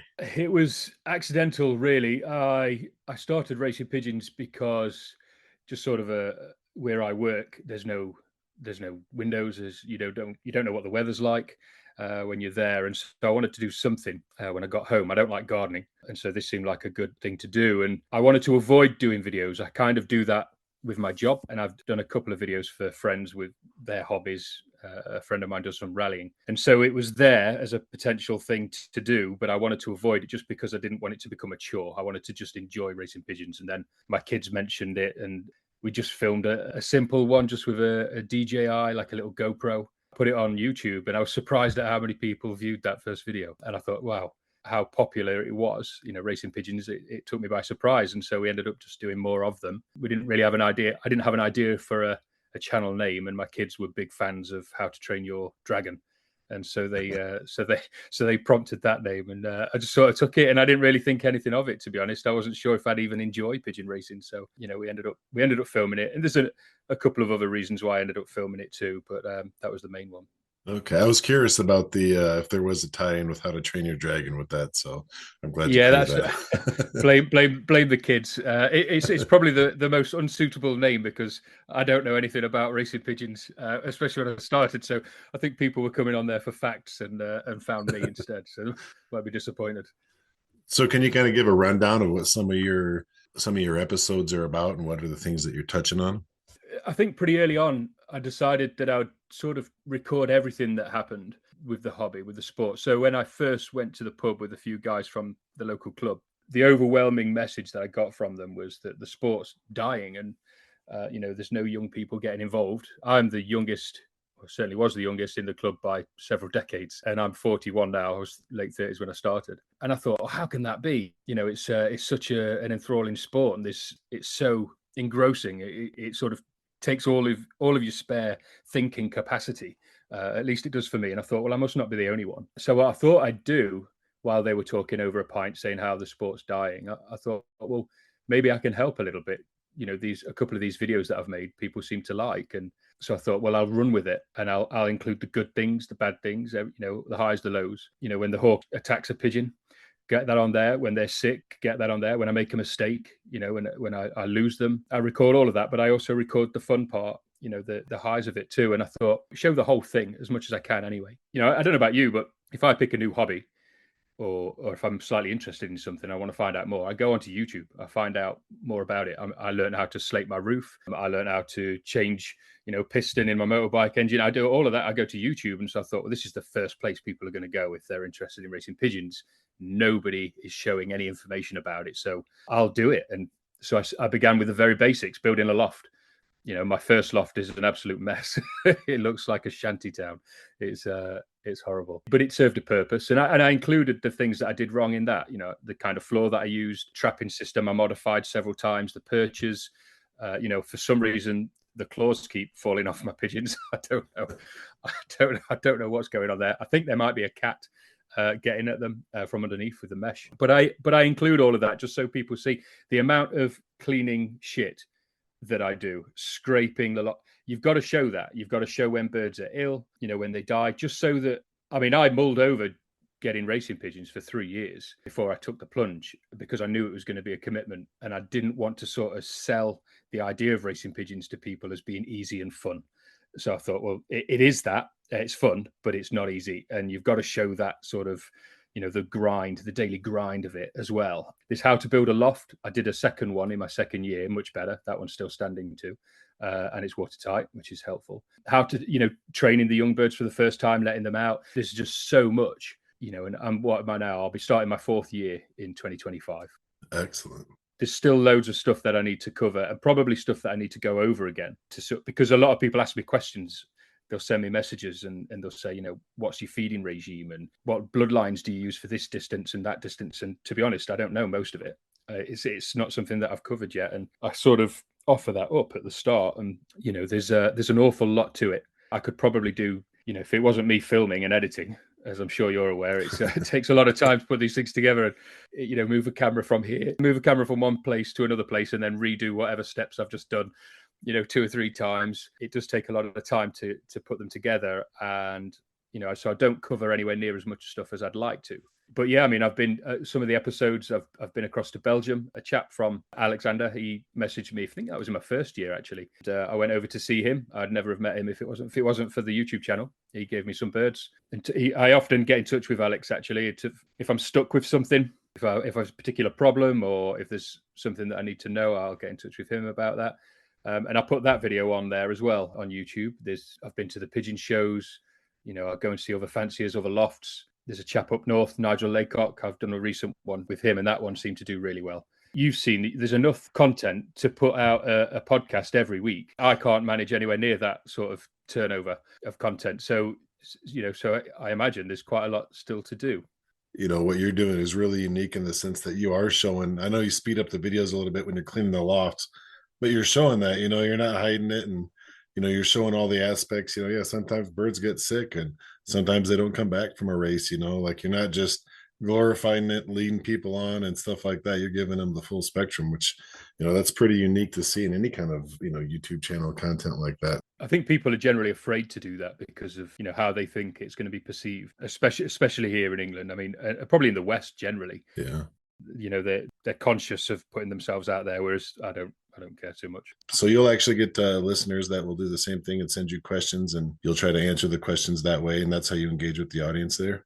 Yeah, pretty much. I mean, in all honesty, a lot of the time if the weather's good, I'll film something, and usually it's what happens to be happening around the loft at that time, or if there's an event happening. And then if somebody's asked something specific, then I'll try and get that in there. I'm not an oracle on racing pigeons at all, and I'm conscious of that as well. I often put a disclaimer at the start and say, look, this is just my opinion. I'm not sure if this is the right way. I mean, I listen to this podcast regularly, and I listen to some people talking on there, and that's where I get my information from, and from down pub or down the club. A lot of it's conflicting, and so I don't want to add to that noise. But I do just say, this is, I've tried this works, this doesn't work for me. I don't actually get that many questions. Usually it's people saying, I'm just about to buy a loft, or I'm just getting involved. I've started up again. I think the channel does quite well for getting, people that are sort of on the fence about joining. I think they see it and they go, oh, actually, I fancy giving that a go. And they usually message me afterwards or just before and say, thanks, you've sort of made me want to go out and buy a loft. I don't know if I get hate mail later. when their wives have said, right, that's enough. It's me, all the birds. After they got the pigeon bug and all the effects of that. Oh yeah, definitely. Yeah, hear about it quite a lot. No, I mean, that's great, especially I think, with a title like How To, you got a how to in there. So I think you're definitely drawing out that crowd that is kind of on the fence and, looking into this sort of sport. Yeah. What I try and do occasionally, if I have time, is go visit a loft. Usually somebody that I've contacted or they've contacted me and that I get a bit of a rapport with so that it works. I'll field the questions that I've been asked. I'll ask them and see what their opinions are. And I don't do enough of that. I struggle for time with my own loft. So getting to other lofts is quite tricky, but I'd love to do more of that kind of content, I think. That's how we do this podcast. It's listener based, and we get a lot of listeners that will recommend, I like this fancier, or I have a question about this kind of a feed situation, and that way they can get answers that way, because you can't Google everything. People think you can Google everything, and even then, like you said too, there's a lot of conflicting advice. One person might swear by this is the only way, and the next person you talk to is polar opposite. Like you say, you got to kind of try what works for you. Yeah, everybody's an expert in the pigeon world. I've discovered the best way to navigate that is to just nod, take everything in, and then think about it later. And nobody wants to sort of call anybody out on anything, but I'll have a conversation with one person, I'll walk around the corner, have a conversation with another, and it'll be completely conflicting. For a new starter, I can see why they'd struggle with that. And so I think your podcast in particular there's a few, I think, that I've listened to, but I think they're quite well vetted, I would say, the guys that you get on. I do a journey down, it's probably about 3 hours once a week. I've got a request that you either extend the length of your podcasts, or you do more of them, because then I have to find something else to listen to halfway through. But I do find it gets my brain racing, and I'll come up with other ideas. It's you Google stuff for pigeons, and most of the knowledge is locked up in guys that are in their 60s, 70s, and 80s. Exactly. Yeah. It's not that readily available online. I mean, I've got a stack of books here, and probably the newest one is 30 years old. A lot of it's still relevant, and there are blogs and stuff online, but not that much. Magazines and stuff, I'm not sure what it's like in the UK. Do you guys get pigeon racing magazines and stuff over there very much? I think there were 2 or 3, but they're full of jargon mostly. Lots of results. You've got to sort of understand the language. I bought the British Homing World when I first started, and I didn't understand a single word. They were talking about velocities and bloodlines, and to me it was just overwhelming. I didn't understand any of it, so I used it to line the bottom of my. I probably shouldn't say that.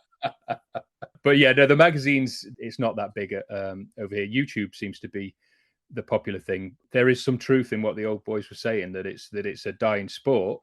the magazine. There was one that's just published their last issue this winter, I think it was, and they've been around for a long time. I can't remember the name of that one. I think the Racing Pictorial, I think, is that one still going? Oh, yeah, the Pigeon Pictorial.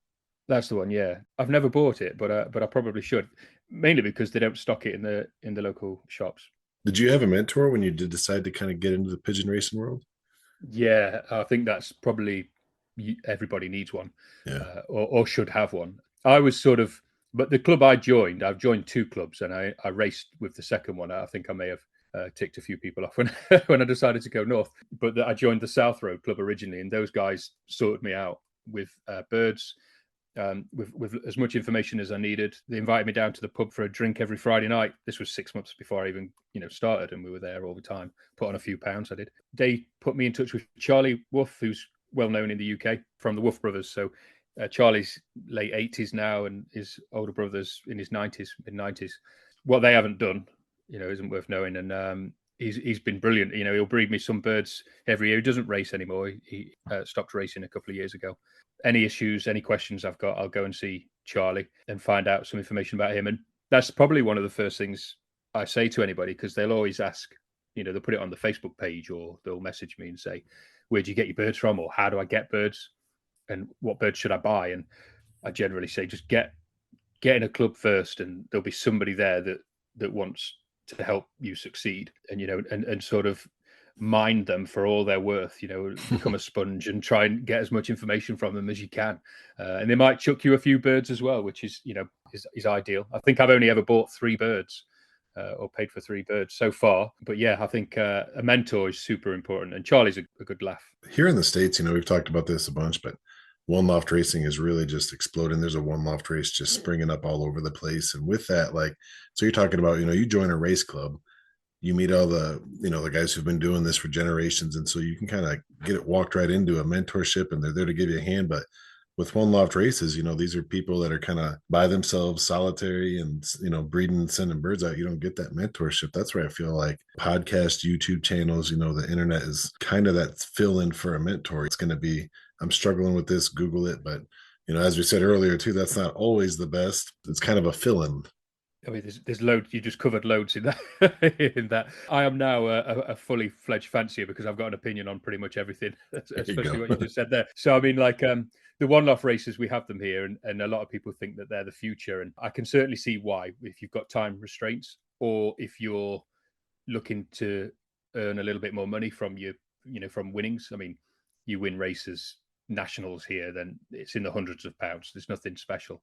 You certainly struggle to cover your diesel money for training the birds. So the one loft is really appealing. No work really once you've bred them and sent them out. I can see why that appeals, but also there's no, I wouldn't say there's no, but there's limited animal husbandry. There's little, in club racing, it's so involved, and I think that appeals to a lot of people.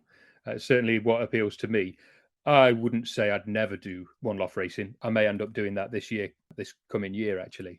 I saw a couple of YouTube videos. Can't remember is it the Hoosier Classic? Oh yeah, the Hoosier, yeah, in Indiana. Yeah, I saw a video of that James did. Robertson Family Racing Pigeons. So I put a video up. It looks like a really good day or a good weekend. Barbecues and a load of people there watching the birds coming in. I think that's something that you guys have got that we haven't. It's a smaller kind of scene here. I think the club scene is probably bigger over this way, or at least easier, should I say. I mean, most fanciers are within 5-minute drive of each other, 10-minute drive. So, which is why it's easy to get a mentor in certain areas. I think it's difficult in some of the more competitive clubs, but I certainly didn't struggle. So let's kind of shift gears a little bit, and I want to talk to you about this nonprofit, the Pigeon Pathways. What's your idea with this, and what are you trying to achieve? This is an exclusive. Nobody knows about this yet, so right. It's something that we've only just. It came kind of born out of the YouTube channel, where it's a purely selfish endeavor. I'll start with that. So, firstly, I don't get paid. It's completely voluntary, and same for the other directors, the guys that helped set it up. Nobody gets paid. It's all voluntary. But for my selfish side of it is, I want this to be a sport in another 10, 20 years. And I'm acutely aware of the fact that the average age is probably, upper 60s, 70s, maybe, of most clubs. And so there's a lifespan on the amount of time that I'm going to have to race. I mean, I run a business. We sell products all over the world, and we're competing with people, and we're always trying to get people to buy our product. And I kind of look at it that in pigeon racing in that sense, there's nobody marketing it, or there are very few people marketing it, should I say. There are some, and I feel like, well, it's an amazing hobby. So the idea of the non-profits, Pigeon Pathways Community Interest Company, what we're going to do is, there was a podcast that you had on recently. I did write his name down, Joe Cusick. Oh yeah. So I was really interested in that one because we sort of banded this idea around last Christmas. I read a book called Secret Pigeon Service by Gordon Carrera, and it was about pigeons in the World War. And there's so much information in there that I never knew existed. And I thought, wow, we need to get this information out there. More people need to know about this. I sort of spoke to a couple of other fanciers. The idea kind of grew and said, well, why don't we try and get more people involved in the sport using the history of it and how big it was in the industrial towns in the UK, the mining towns, the shipbuilding towns, and try and sort of show people that it may die out and it's part of our cultural heritage, so people should get behind it. And then we were trying to think of ways to encourage people to do that. It's all right saying, oh, you get your own race birds, you can, train them and race them home. That might get some people interested, but you need to sort of cover every angle, and it kind of needs to be organized. And so we thought we'll set up this non-profit, and what we'll do is something similar to what Joe did. He built a loft, or he has a permanent loft where a fairground comes, a show comes every year. Well, we want to build a mobile loft, which was kind of off the idea of the book, the Secret Pigeon Service, where they have mobile lofts in the war, but a modern loft, and it won't look like it's mobile. But what we'll do is we'll take that to the show. So we have a lot of steam fairs where they have a load of steam traction engines, country shows. They're all quite easy to get to. The UK is quite small compared to your country. So we could literally tow it around the country, or even if it was flat packed and then erect it. And we want to show people what a loft looks like, paint it nice, because obviously the wives get the final say, put some birds in there and get people interested, because, I think if people don't know it exists, they're not going to want to join it. I'll go along. We'll try and get some other local fanciers to go along and answer questions. And, what we'd really like to do, one of the things that I sort of realized early on is the biggest spectacle of pigeon racing is the liberation. And it's nearly always done behind closed doors. It's done on some, lorry park on the side of the M1, or out of the way where people can't see, really early in the morning.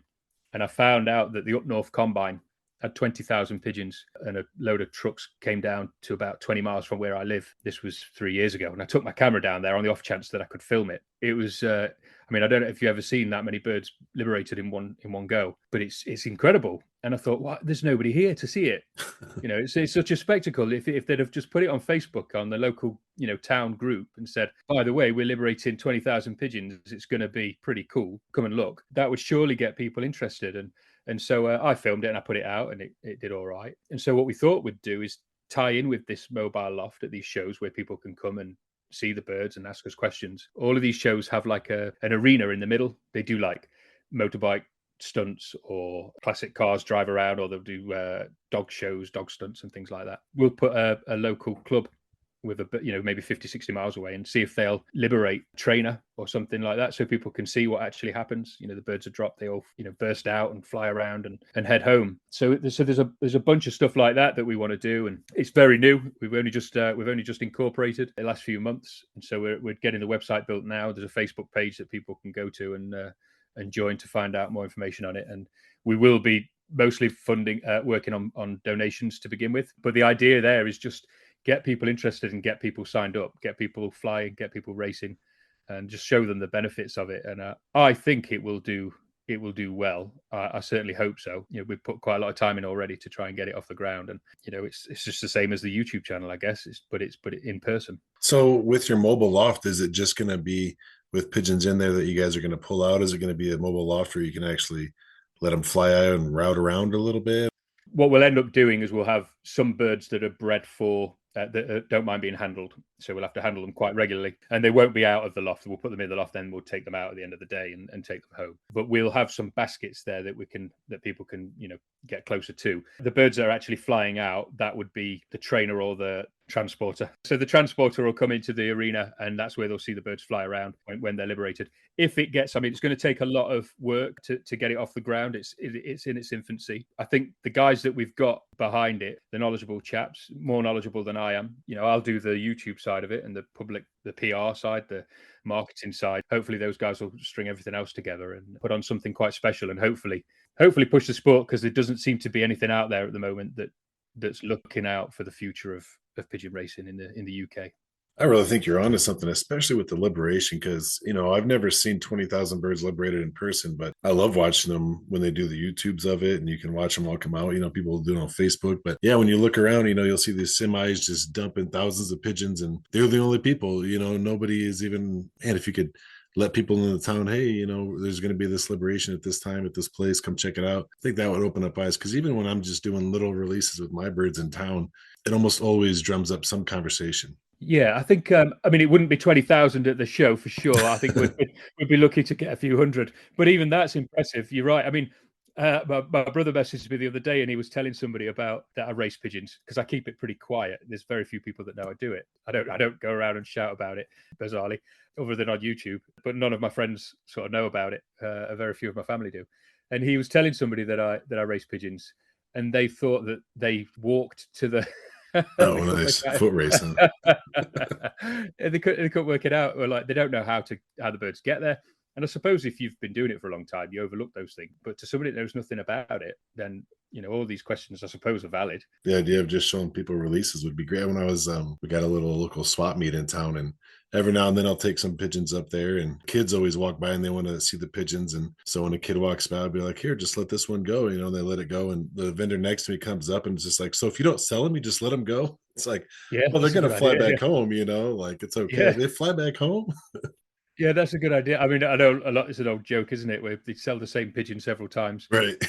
Same, it always comes back home. I mean, I'd very rarely get anybody coming. I mean, I sort of find somewhere quiet and let them go, and it's usually by the side of a road. But I know that it definitely interests people if you talk to them about it. And a few of the people that live in my village have found out that I've raced pigeons, and they'll watch the YouTube channel, and they'll say, have you got another one coming on?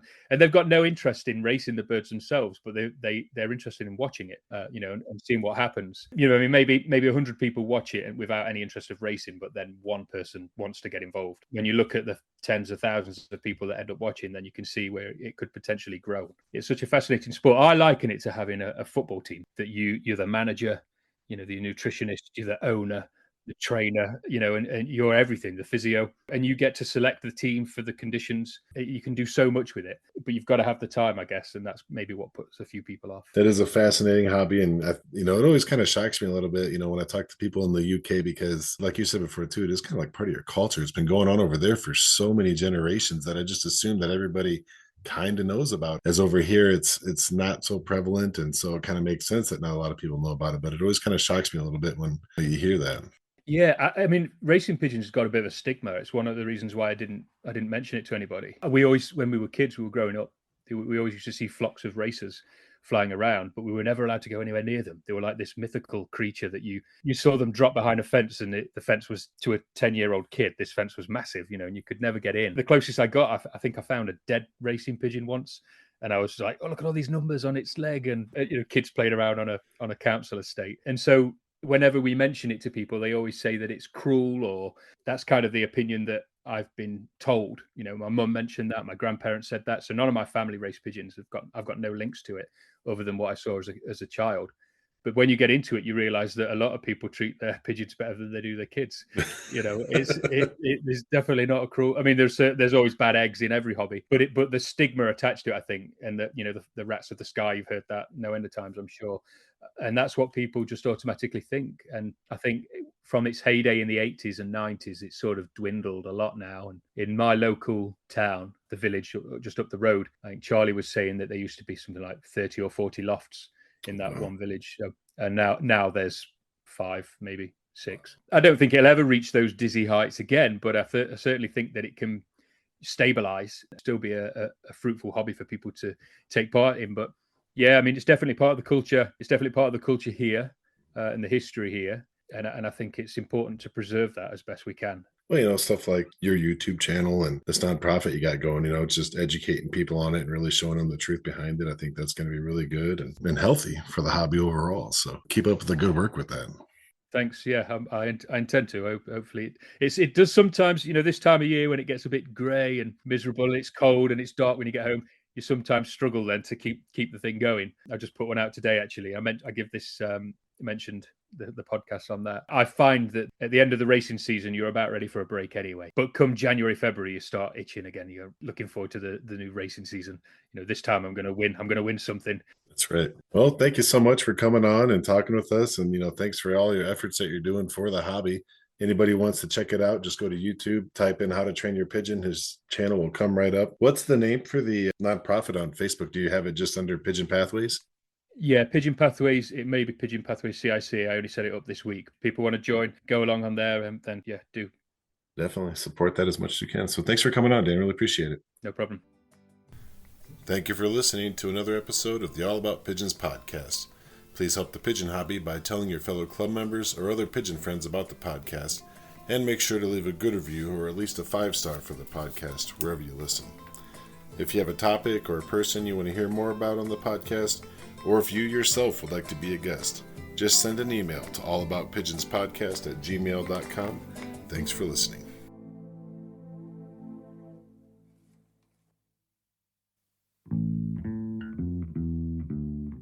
Hello and welcome to the All About Pigeons podcast. We have a very special episode for you today, so stick around. Today we have with us Paul Daniel, the founder of the Flying D franchise for charity. He is a longtime pigeon fancier, second generation. And today we're going to talk about racing pigeons in a club versus one loft racing pigeons. So Paul, thanks for coming on and talking with us. You bet, buddy. Thanks for having me.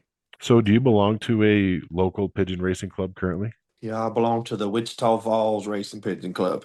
How long have you been racing with that club? For about 5 years now. Before that, I was with the Denton Invitational in Denton, Texas. And how long have you been flying birds in one loft races? Oh, I've been into one loft racing for over 30 years now. So you've had a nice mix then of club racing versus one loft racing for a while then. Yes, sir. It would seem to me when you first joined up with a pigeon racing club, the best place to get those pigeons would probably be from somebody in that club, right? They know the area, they know the race, their birds have done it. To a certain extent, that's smart. Unless you have friends that have really good pigeons and fly, in clubs, you can also get birds from them. But, to a certain extent, it is smart to get birds that do perform in the area that you're actually flying in. There is a such thing as, a horse for the course. So it don't hurt you. I put it like that. It's a benefit to definitely, try to find the old timers used to say, whoever's, kicking ass, whoever's winning in the club, befriend them, go get close to them, get birds from them. That's the smart thing to do. Yeah, I agree with you there. That's definitely, and that all goes to the same thing with one loft racing. I don't mean to sound harsh or disrespectful, but why do you want to buy birds from somebody that's not winning one loft races and try to compete in a one loft race? Find guys that are at the top, consistently at the top. That's who you need to be getting your birds from because, it's proofs in the pudding. And that'd be more like somebody who's dominating overall with one loft races, right? Because there's so many different one loft races. They're all, like you're saying, different horses for different courses. There's Right. such a variety with all the different one loft races that we have here in the States. When it comes to one loft racing, is that more of a breeding kind of situation that you're looking for with a pair of birds more than a competition race record, I guess you'd say? I've been saying it for years that one loft pigeons and club pigeons are not the same thing. You can take really good club pigeons, and they are not very competitive in top one loft races. But you can take top one loft pigeons, and they're competitive in club racing. So I personally feel like there's a difference. They're not the same animal. They're not the same pigeon. One loft pigeons have to have amazing immune systems. They got to mature fast. They got to fly back to a perch. There's no motivation. They got to be put in with 150 to 1,000 to 5,000 pigeons. They've got to be tough as far as try to find and pick a top perch or whatever. They've got to fight for feed. It's a totally different animal. Because a lot of club racing guys have built their families on their personal touch. Meaning, if I drive a badass truck, what I'm saying, and I put fancy wheels on it, that's the way I do things. That's the look I like. Same with pigeon flying. guys build around a certain pigeon or build around certain traits and certain things they like, and they've built their family around that. But at the same time, they built their family around motivation, the light system, the darkening system, celibacy, or widowhood, or guys have their own little niches that makes their family work, perform, or they've built their family around them little niches. Well, in one loft racing, it's totally opposite. I mean, the birds all fly to one loft. They have no motivation. They've got to pick a perch and try to stay with it. They all get fed the same. They get trained the same. The pigeon has to have a great immune system, be able to withstand all the different varieties of bacterias and viruses that comes along with one loft racing. So therefore it's a totally different animal. That's, like I said, that's my thought, but guys are starting to see the difference. There is a total difference.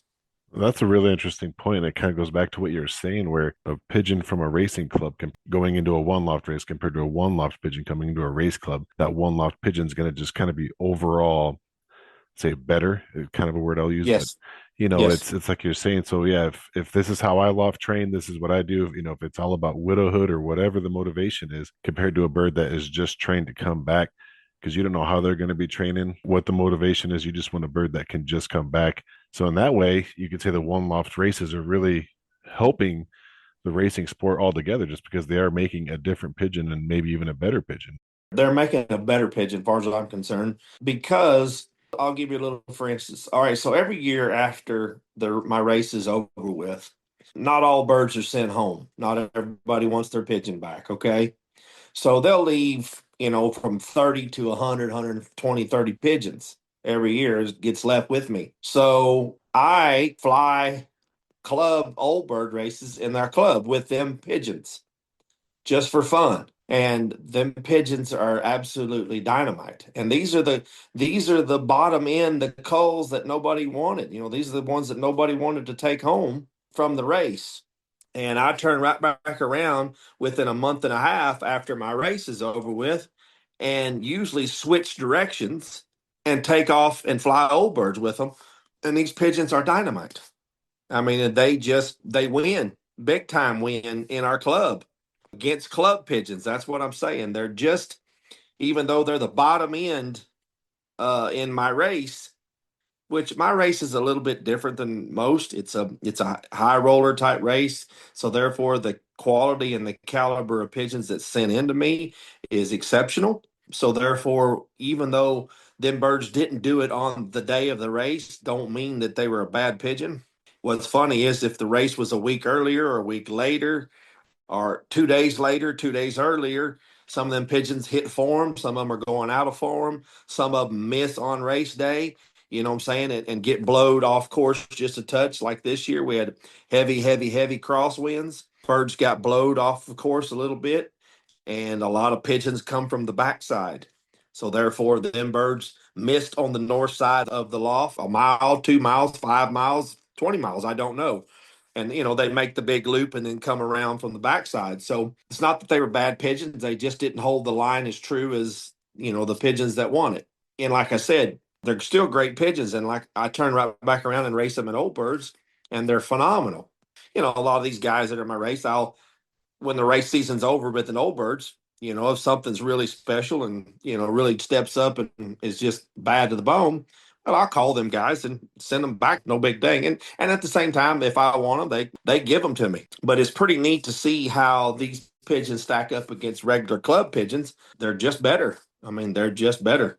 And these, like I said, these are the bottom end that nobody wanted. You can only imagine if I'd have kept the top 30%, 20, 30, 40% that went home and turn them around and race them in old birds.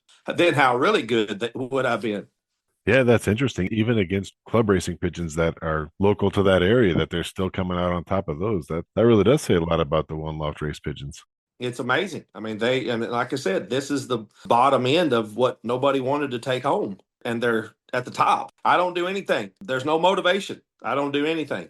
I fly them back to the perch. They're flying back to the perch in the one loft race over here in the loft. There's no boxes, there's no nest bowls, there's no nothing. They just fly back to the perch just like they've been flying all race season, and they're at the top. It's pretty neat to see how really good the one loft pigeons are against just regular club pigeons. So, what are some of the one loft races that you send your birds to? I compete in quite a few. We're big supporters of the California races, with the San Diego Classic, the Holiday Cup, California Classic, the Royal Cup. Big supporters in the Hoosier. For years, the Peach Classic, which has changed to the Cotton Classic now, and then the Texas Dash for Cash. You name it. I mean, there's lots of races. The Longhorn, we support a lot of races. Are you sending specific birds to each one of those when it comes to those different courses? To a certain extent, there is certain birds that over the years you've kind of developed, like the San Diego races. I do extremely well in San Diego, but for flying San Diego for so many years, you tend to start to learn what's working, and every year you continue to bring them pigeons home, and you're breeding from them pigeons. So therefore, horse for the course, and I breed them to something to fix whatever they was lacking, or breed them to another winner out there and then send them right back. So over a period of 10, 12 years, you tend to start to create a pigeon that works extremely well on that course out there. But at the same time, a lot of them pigeons that work really good on that San Diego course produce winners for me in the rest of the United States.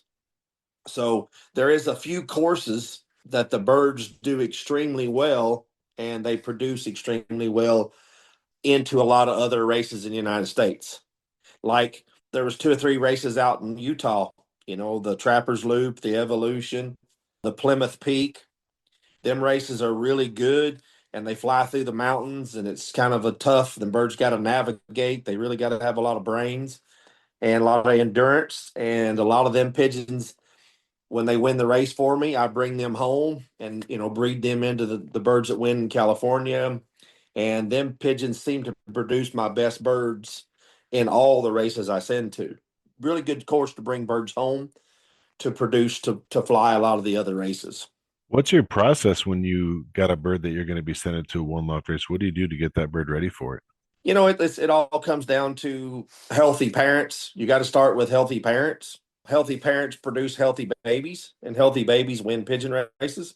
So therefore, you start with good, healthy, clean parents that's been treated and ready to rock and roll. There's odd and end things that I do and use during the breeding season that really helps, I think, with the makeup of them babies, because they need everything they can get. You've got 30 days to give them everything they can get to get all the growth and everything you can get out of a baby in 30 days is all you got. It's very important to have really good products to help ensure it, and it helps the parent along the 30-day track too. And if the parents are feeling good and healthy and doing good, they're going to feed better, and the babies are going to be better. I'm a big fan of, there's a product, it's made by Benzing. It's sold, Siegel sells it, and it's made by Benzing, and it's a really good product. It's not a well-known product yet. It's kind of expensive. Each container of it's the small little container is like $100 for the container, but I use that in my water during the breeding season for the breeders, and it's really, really amazing what it does for them babies. Man, they come out like little champs. I mean, they're just blowed up like little toad frogs, and fat and sassy, and feathers are clean, no fret marks. I mean, they're just amazing. What's that called? Siegel sells it, comes in a black and blue container. It's like blue, it's called blue something, but it's made by Benzing. The people that makes the clocks, Yeah. that's who it's made by. It's their product, and it's really awesome. It's not really known yet over here very much. It's only been over here about a year and a half or two. And so not a lot of people know about it or tried it, because a lot of people don't, because it is kind of expensive, but it is a magnificent product. And I use Primalac for the water and stuff, putting on the feed. The Primalac's a really good product for the parents, and when they're feeding babies, and then the babies just come out amazing. And it's really good for the parents, keeping that good gut bacteria going. Vitaking has a really good product called BioPro that I use a lot. It's really good. I'm a big fan of, it's called Naturaline, made by Natural. It's a 16 herbal teas vitamins and, like our herbal teas. And I use a lot of that. Tea is really good for a pigeon, no matter what kind of tea it is. It's really good for a pigeon. Oh, I've heard that before. Yeah. Yeah, it just keeps their liver clean. You keep the liver clean, the body's clean. I mean, the liver's the filter. I mean, you change the filter in your heating and air conditioning bill in your house every 30 days, or you're supposed to. That's the liver in a pigeon. If it's kept clean, the pigeon just stays so much more healthy because that's filtering all the problems. Yeah, and you want them to be top game because when you send them to a one loft race, that's just so much exposure to so many different things.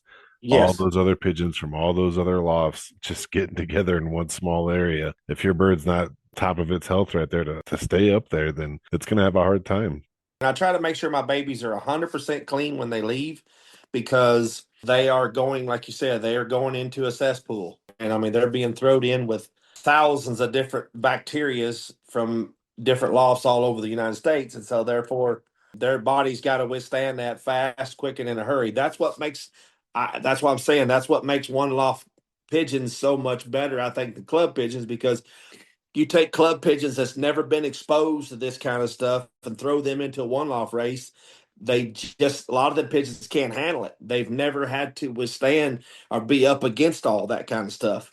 Where a one loft bird, over a period of 10 or 12 years of sending one loft pigeons to one loft races, bringing all the top winners back home and breeding out of them, and then sending them babies right back and doing it again. Now I'm 8, 10, 12 generations deep into one loft pigeons with badass, immune systems that's just got better, bigger, tighter, stronger every year with breedings and sending back, bringing home, breedings, sending back, bringing home. It tends to get better and better and better and stronger. You tend to create a pigeon that have amazing immune systems. I mean, they're just tough, and the parents pass that stuff on. It's genetics, it's DNA, it passes through. It's amazing. Like I said, that's why I feel like that it's not even the same animal. It's just not the same animal. We've created a totally different.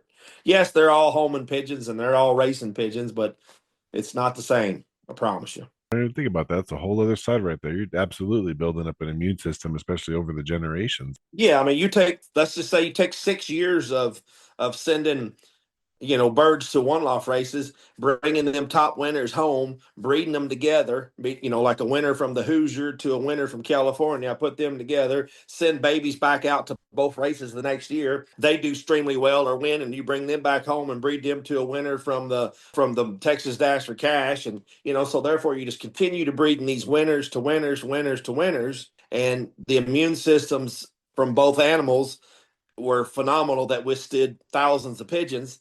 So it just gets better and stronger and crazy. I'm a performance nut, okay? Racing pigeons you're a fool if you don't stick with performance. I had an old man tell me when I was just a 12-year-old kid, and this is back when I was flying rollers, just a kid. He said, listen to me, papers are no good. He said, you never go wrong with performance. Stick with performance. Quit worrying about paperwork, what they're out of, who their parents are, and who their great great grandparents are. Stick with performance. Breed winner to winner, performer to performer, and you never go wrong. The way I've stuck with it for all these years, I try to breed the best to the best and get rid of the rest. That's the key. People, now this may sound a little harsh, but I'm not trying to be, but they ask a homing pigeon to do a racing pigeon's job. So what I'm saying is they want to go buy about 1, 2, 3, 5, 10 pair of pigeons from different guys that's never been flown. Okay. And they've never been flown. You don't know if they'd have been lost at 20 miles or 30 miles or 10 miles. But they bring them home and they breed them pigeons together, and then they want to send babies to the Hoosier, and it's $850 a pigeon, and try to compete against guys like myself and a lot of other big name guys in the business that win a lot and expect to be competitive. You're not going to be. You got to get pigeons that's done it. Find pigeons that's flown, that's raced. Breed them. That's what you're after. Stick with performance. Stay away from pedigrees. Pedigrees are great to look at and they're fun to talk about with your friends, but stick with performance. I'm saying? I would rather have a bird that was a few minutes off the first drop bred to a bird from this race to another race that was a few minutes off the first drop, put them two together than I would to have two birds out of name brand pigeons that's never been flown put together. Give me the performance. Them birds have done it. Sure, they were off the pace just a touch, but that's okay. They made the whole series. They flew their ass off. Put it to another bird that done the same. You're gonna get better. If you never go wrong with performance. Never. That's just the way I look at it. And I usually breed a one loft winner to a proven producer. That's how I do my program. Yes, I do breed one loft winners together, but at the same time, I breed a lot of times a proven producer. Say I got a cockbird that's bred 4 different winners with 3 different hens. Well, then I put him on one of my top winning, first drop pigeons that comes home from a one loft race. Boom. So therefore, she's going to a proven producer and he's going to a proven flyer. And it just makes your program just continues to get better. I promise you. And here's something else that I do. I never make the same pairs together every year, the next year. So I'm breeding out of 44 pair of pigeons right now, and there's not one pair of pigeons in there that was mated last year the same way. Why is that? Because I'm looking for new, bigger, better. I'm plus every year when my winners all win, I can bring them home, and I don't ever back myself into a corner with my genetics. Oh yeah. See what I'm saying? Yeah. My genetics never, like say, I'm breeding out of 4, 5, or 6 pair of pigeons, and they breed a lot. They breed a lot of good pigeons every year, and I keep them birds there together every year. Well, over a period of the next 2 or 3 years, I keep bringing them birds home. Then I back myself in the corner and got nowhere to go. Then I have to go out and buy birds that are unflown or spend huge money trying to buy pigeons that were flown, because a lot of times guys won't give up their winners. Unless they're at the Hoosier, which they sell the top 100 pigeons. Well, sure, you can buy one of the winners, but look what they're going to cost you. It's hard to give up a winner. We just won in the Blue Angel Classic a couple days ago, 2 days ago or whatever. I was third in that right there, and my phone rang off the hook, people trying to buy that pigeon from me. You know what I'm saying? And I tell them, look, guys, it don't benefit me to sell you that pigeon. It helps your program, but don't help mine. I don't need the money. I'd rather have the pigeon for my program. That's where guys, I think, make a biggest mistake in the world is, I'll sell it. I got the parents. Well, Michael Jordan's parents never raised another Michael Jordan. That's a good point. You know what I'm saying? So it don't, just because you got parents don't mean you're going to ever breed another one just like that one. Because to be honest with you, your odds of breeding another superstar out of that pair are slim to none. I mean, there is very, very, very few pairs of pigeons in the United States or even in the world that have bred just multiple winners out of the same pair over the period of many, many years. Okay. There is a few, but there is very few. So if you get 50% winners or 50% top pigeons out of, let's say you raise 8 babies out of a pair and you get 4 pigeons that's really good or wins, you got something. You know what I'm saying? Because the numbers are, it ain't that good. Very few people can say that, they got absolutely 2 pair of pigeons in their loft that are just absolutely 100% dynamite. That if you raise 10 babies out of them, 7 of the 10 are in the top money, wherever they send them. Them kind of pairs are few and far between. And that's where it's tricky with one loft races, right? That's right. You're sending things off that you're assuming are going to be dynamite compared to when you're doing club racing. You'll see right off the bat if that was a dud or a superstar. Mm-hmm. Plus, every year is different. Same race, but every year is different. Weather, wind, everything is different. Last year I win $30,000 in the Texas Dash for Cash last year. Okay, not this year, 24, 23. I had 2 or 3 super pigeons in there. We won, I think, $37,000 in the race down there last year. Turn right back around. You send a lot of the same pigeons right back down there. And this year was a totally different race. It was was heavy overcast and light rain, and just the winds was crazy and a lot of different deals. Yes, I had 2 birds in the money, but they were off the pace a little bit. So you never know from year to year. You can send to the same race for 5 years, and every year will be different. That's why I'm saying it. Very seldom do you ever find something or somebody that has a pair of pigeons that they're in the top money every single year at the same race. because every year at the race is different. Every year at my race is different. Every year. The thing about my race is we set a date and we stick to it. I set a date a year in advance. My race next year will be the last weekend in January. It always is. And that's just when we race, when we take whatever God gives us on that day, fast, slow, or indifferent. It is what it is. I'm not like a lot of these other races that are, constantly moving their race around to, to make and get what they want to get. And hey, that's what they want to do. That's fine. But we not only put on a race, we put on an event. We put on a party, a big event. People can't make plans and buy plane tickets and rent cars and do all this stuff if you're changing the race every 2 days. You know what I'm saying? They can't do it. That's the difference. So therefore my race, I mean, 2 years ago I had a race that was 1,900 yards a minute. Did I want that? Hell no, I don't want that. But that's whatever God give us that day, that's what we got. 2 years before that, we had 5 day birds. It was brutal and didn't get them till 30 minutes before dark. So, but that's what makes my race fun and neat and unique, because nobody's got it cornered. You know what I'm saying? Nobody's got it monopolied. Can we talk a little bit about that? Your race right now, what are the dates that you race? Let's talk about some of the different distances that you do there. My race is, like I said, is last weekend in January every year. Our final race is 400 miles. We jump them from 2 to 4. And we do that. The reason why we set that up and design that and do that is because to get some separation, I don't want 30 on the drop. I want small drops. You know what I'm saying? I want somebody to get paid big. But my race is a little different. It's set up a little different. One of a kind in the business. It's set up kind of like a private country club. You have to own a membership to be a part of it. Say, private country club to play golf or whatever. That's how it's set up. You have to own a franchise and to be in the race. We don't get no money from you, as far as we're not like every other race that they have a 100-mile activation race, and then they got 4 races after that or 5 races after that. You know what I'm saying? And your bird's lost on the 3rd race, and he's not even there to go to the final, where all the money's supposed to be paid out at.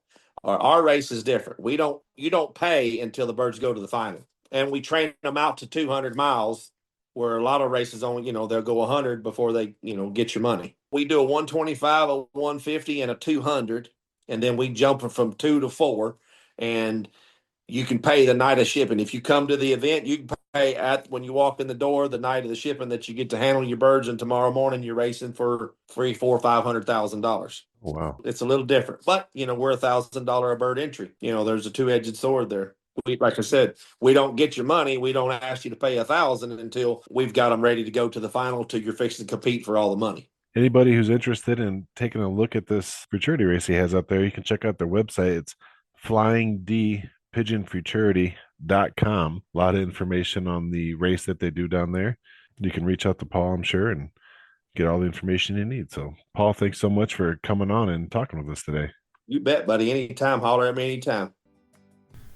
Thank you for listening to another episode of the All About Pigeons podcast. Please help the pigeon hobby by telling your fellow club members or other pigeon friends about the podcast, and make sure to leave a good review or at least a 5-star for the podcast wherever you listen.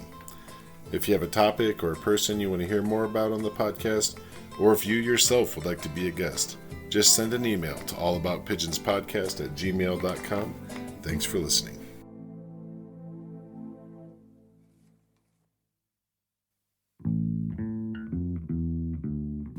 Hello, and welcome to the All About Pigeons podcast. We have a very special episode for you today, so stick around. Today we have with us Chad Ward. He is the president of the Texas Center of Racing Pigeons Club, president of the Northwest Florida Invitational Racing Pigeon Club, and the owner of the Blue Angel Classic. He's also the vice president of the Deep South Concourse.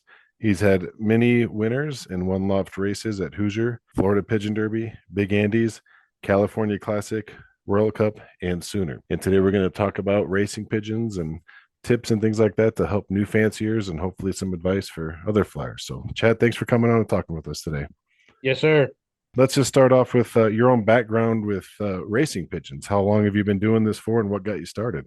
I've been doing it for a pretty good while. My father was into the racing pigeons when I was younger, 6, 8, 10, 12 years old. Then we kind of got out of the race pigeons and did other things, growing up in my mid teenage years and got away from them. And then back in my early 20s, mid late 20s, somewhere right in there, I got the interest in getting the pigeons again. I got pigeons for a few years, and then we had a Hurricane Ivan come through, which wiped my loft out. The loft I was using was my dad's old loft. The hurricane come and wiped my loft out and killed a bunch of my pigeons. So I was kind of out for a while. I didn't have the money, to rebuild a loft, and I was out of it again, about 5 or 6 years, and then I built another small loft. Had the bug ever since, and now I have two big one loft, that we keep the one loft birds in that can hold probably 600 or 700 birds, and then I have my breeder loft with 20 something individual pens, and a separate section for the hens and cocks. We've been back into it big time. Do you fly your hens and cocks separate, or do you fly those guys together? And the young birds, we fly them together. And old birds, I do fly them together, but I kind of, made them up a little bit. Sometimes I'll send the hens, sometimes I'll send the cock. Depends on what they do in training and how they feel and everything else. But I have flew just about a little bit of everything. I've never flew the dark system, but I flew the light, the widow hood, double widow hood, single widow hood, a little bit of everything. And I've had good luck with majority of all of it. So let's talk about training a little bit. So what's your approach to training the young pigeons for racing? Like, how do you gradually build up to that endurance or whatever it takes to fly the bigger distances? And what ages do you even begin training like that? I'm a heavy trainer on my one-off birds and my own personal birds that I race in the club. I like to train a lot. I try to go every day. Once I start training, I try to start about 6 weeks prior to the first race, and I try to train every day that the weather allows me, because here I am in the South. It's hot and humid. We have lots of rain. We have fog, a lot of times during the fall part of the year. So there is certain days that we can't train, but try to train every day that I can. I start them about a mile or two. I take them a couple times just to get them used to coming out of the basket. Then my next toss is 10 miles. I take them 10 miles probably 2, 3, 4 times. Depends on how they act and how they come home after the 10 miles. And I jump them pretty quick after that. I'll take them to 20 the next time, 2 or 3 times, and then 30 to 50 miles is my train. You know what I mean? I try to go 30 to 50 every day once I get them that far. I like to train 50 miles at least twice a week whenever we're racing. Do you go all four directions, or do you know where the race is going to be from and kind of go in that direction? No, sir. I live here on the Gulf Coast and I can't go south. Oh. But but I train predominantly north, northeast, northwest. That's our race course is kind of a north course, but we do fly a little bit to the northeast. That time of the year we have a lot of east winds, so I try to train them a little bit to the northwest, and in case they do get blowed off, they kind of know where they're coming from. When you're training the young birds, what is your feeding and trying to keep up with nutrition and the exercise? Are you doing a different feeding for the young birds during training than you would for the, birds that are ready to fly in the race? Yes, sir. I feed the Baden Carolina mix, and I mix a lot of barley with it. I like to keep them pretty light. The barley seems to help with me, and because I like to make them get up and fly. Towards the end of the week, I'll add a little more of the Carolina mix, take a little bit of the barley away, just get them ready for the races. Because sometimes it's pretty tough here. That we do have some bad races, and they need a lot of energy in the tank to come home. So you're talking about when you were doing the early bird releases and stuff like that, getting them used to the crate. Because typically on a race day, wouldn't they spend overnight in the crate and then they would do the release? Yes, sir. Our races, we basket on a Friday normally and race on Saturday. So they have a overnight in the crate. In my training, I like to about 2 weeks before start catching them at night, putting them in the crate, and then get them used to spending the night in the crate, drinking out of the waters. They have I don't want no surprises on race day. Okay, so you do that is considered like crate training them and just Yeah, crate training them. Yeah. And with my club race, we have I think we have 9 flyers this year. We had our first race last week. We had about 200 birds, and I try to the first, probably 2 weeks before the first race, try to get with some of the other guys and have a group toss, where they get used to having to get with other birds and get away from them, break, and learn the way on the way to come home by themselves. Because I would rather them get lost on them couple of them group tosses beforehand and learn a lesson instead on the first day of race day. Yeah, I've heard of some guys that'll do once their birds are good at coming back at a certain distance, that they'll do one, wait 15 minutes, and then release another, so that way they don't just go with the flock mentality. I've did that a lot different this year. I tried some things. I've talked to a few people, and that's what they told me that was working for them. So I did try it on several of my 50-mile tosses.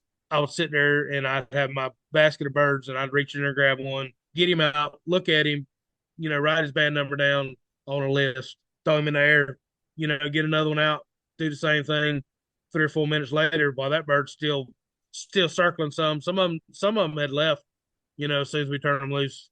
And then that way, whenever I got home, I had my clock going, and I could see the way I turned them loose and to see the way they come home. Because most of the time, some of them would stay there and try to group up with others, but some of them would leave, and some of them you could tell, this was my first bird that I turned loose. He was the first bird home. You get to about the middle of the pack, they all probably turn them too close together, and they're still wanting to circle and group up. But towards the end, I at the end, them birds was ready to go home. So at the end of my basket, I had 5 or 6 left, and I was still doing the same thing, tossing them, and them 5 come home on their own because the other birds left. They was ready to go home.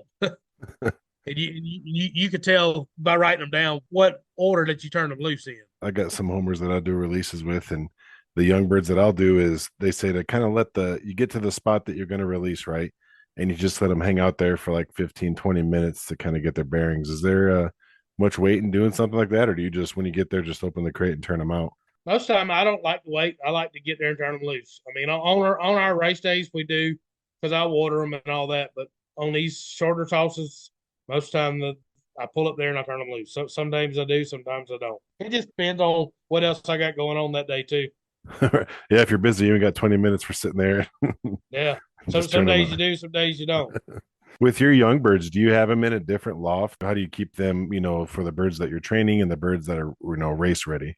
My one loft race is a late hatch race. So right now they're just loft line. I have them in a different section in the same loft, but in a different section. So I'm actually training them, but I also, have my one loft birds that, are just loft line. They're in the same loft, but they're not the same pen. Understand what I'm Yeah. saying? Okay. Yeah. Yeah. Different sections in there. Mm-hmm. When you're doing like your loft management for your other birds as far as feeding and watering, so you're individually kind of catering to each one of those sections in your loft. Yes, sir. I feed different. Feed my race birds different than I feed my one loft birds. My one loft birds, they're most of them still, babies, and they're still growing. So I like to feed them a lot. I don't try to ration as much on the babies once they get to out, riding and flying and getting ready to race. I do cut back on their feed, but right now while they're growing, I want them to eat and grow.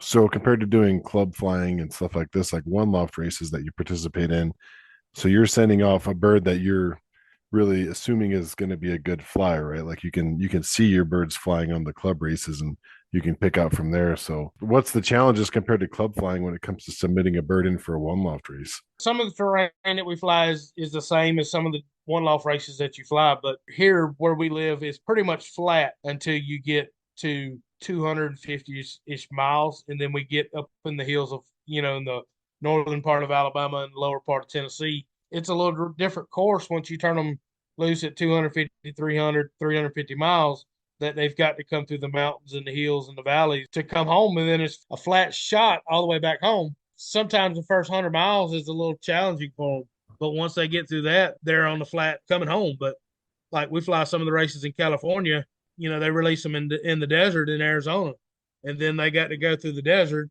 and then fly through the mountains back to into California. So it takes a little bit of different special bird for different areas that you go to. Like up here at the Hoosier right now, they're flat And, the race course has been pretty good this year. You got to have a little bit of different birds to fly different courses. So when you're breeding a bird, you're taking into consideration where that bird's going to be going. Yes, sir. I do. I have different bloodlines that I like to send different places. What bloodlines do you fly right now out of your loft? I have the Kittles, and I have some best Kittles, and I have some of the longer distance pigeons, the new Laureates, some Hoobins. I have a little bit of everything. Try some Leo Harrimans. I try new things. I do crosses, breed them straight. I do a little bit of everything. What works for me, I try to keep along that line, but I will outbreed and cross breed back into what has been winning for me. I was just going to ask you that, do you kind of do best with the best, or are you sticking with a specific bloodline? I like to put winner to winner. There you go. Yep.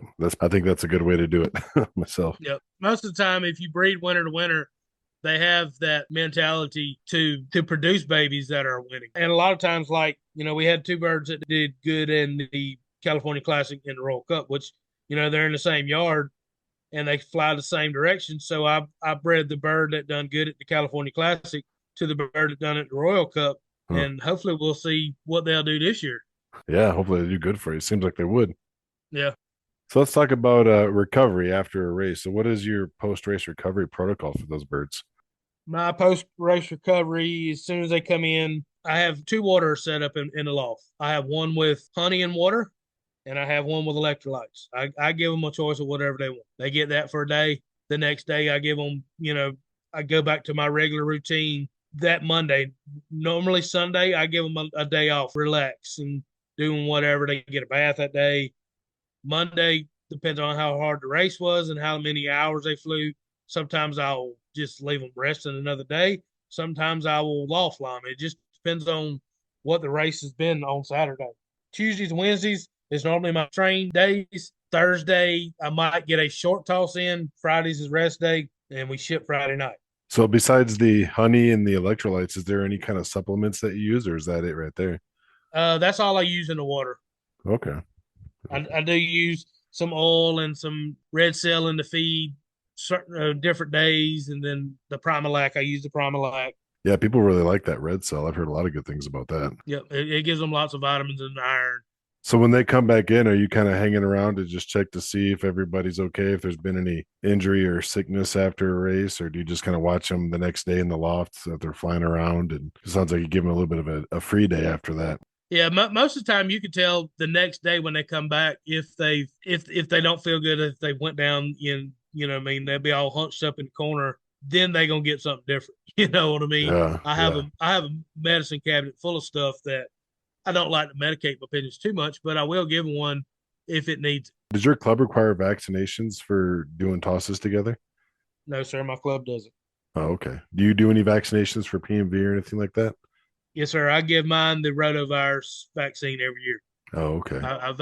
I vaccinate all my young birds that I raise and all the birds that come in for the one loft race. Every one of them gets one round of the rotavirus. I've had good luck with it. I hadn't had a bird with PMV or any other serious stuff since I've been doing it. That's good. It's preventative, I guess. You don't want to deal with the aftermath of an outbreak. Nope. Just hearing, you got a lot of experience and, you see a lot of new people coming up in it. What are some of the common mistakes you see new fanciers making when they get into the race world? What I see is that they think that they know so much because they've watched or listened to on the computer or wherever that they're scared to ask, the veteran flyers, well, this, what do you do? Just they think they know it all and they don't want to be told what they're doing wrong or ask for help sometimes. My recommendation for, anybody that's getting started is get with somebody that's local, that's flying, and get some pigeons from them. Pick their brain as much as that they'll give it to you, because most of your local guys are pretty knowledgeable of what goes on in your area, what birds fly good. What you may do in Arizona don't work for me here in Florida. Right. I mean, there's a lot of knowledgeable people throughout the world that send the pigeons, but what happens and does good for them may not do good in the area that you're in. Yeah, that makes sense. Yeah, it's best to talk to someone who's local. Different loft setup, you know what I mean? Some people have a more closed in type loft like up north or whatever because it gets real cold. Well, whereas down here in the South, we have a more open, like my loft, the front of it is all wire, and I have, graded floors, so mine gets a lot of airflow because it gets hot here in the summer. It gets 110, 115 degrees with a 90% humidity, which makes it miserable. And the pigeons has got to breathe in there. They can't be in a closed up loft because they'll say sick, because there's no ventilation. Whereas somebody up north that will need more closed up than they would here in the South. Yeah, and you also talked about getting a lot of moisture up there, and that's definitely not a friend in any loft. So I No. imagine that kind of a floor like that, you get a lot of good airflow and everything stays pretty dry.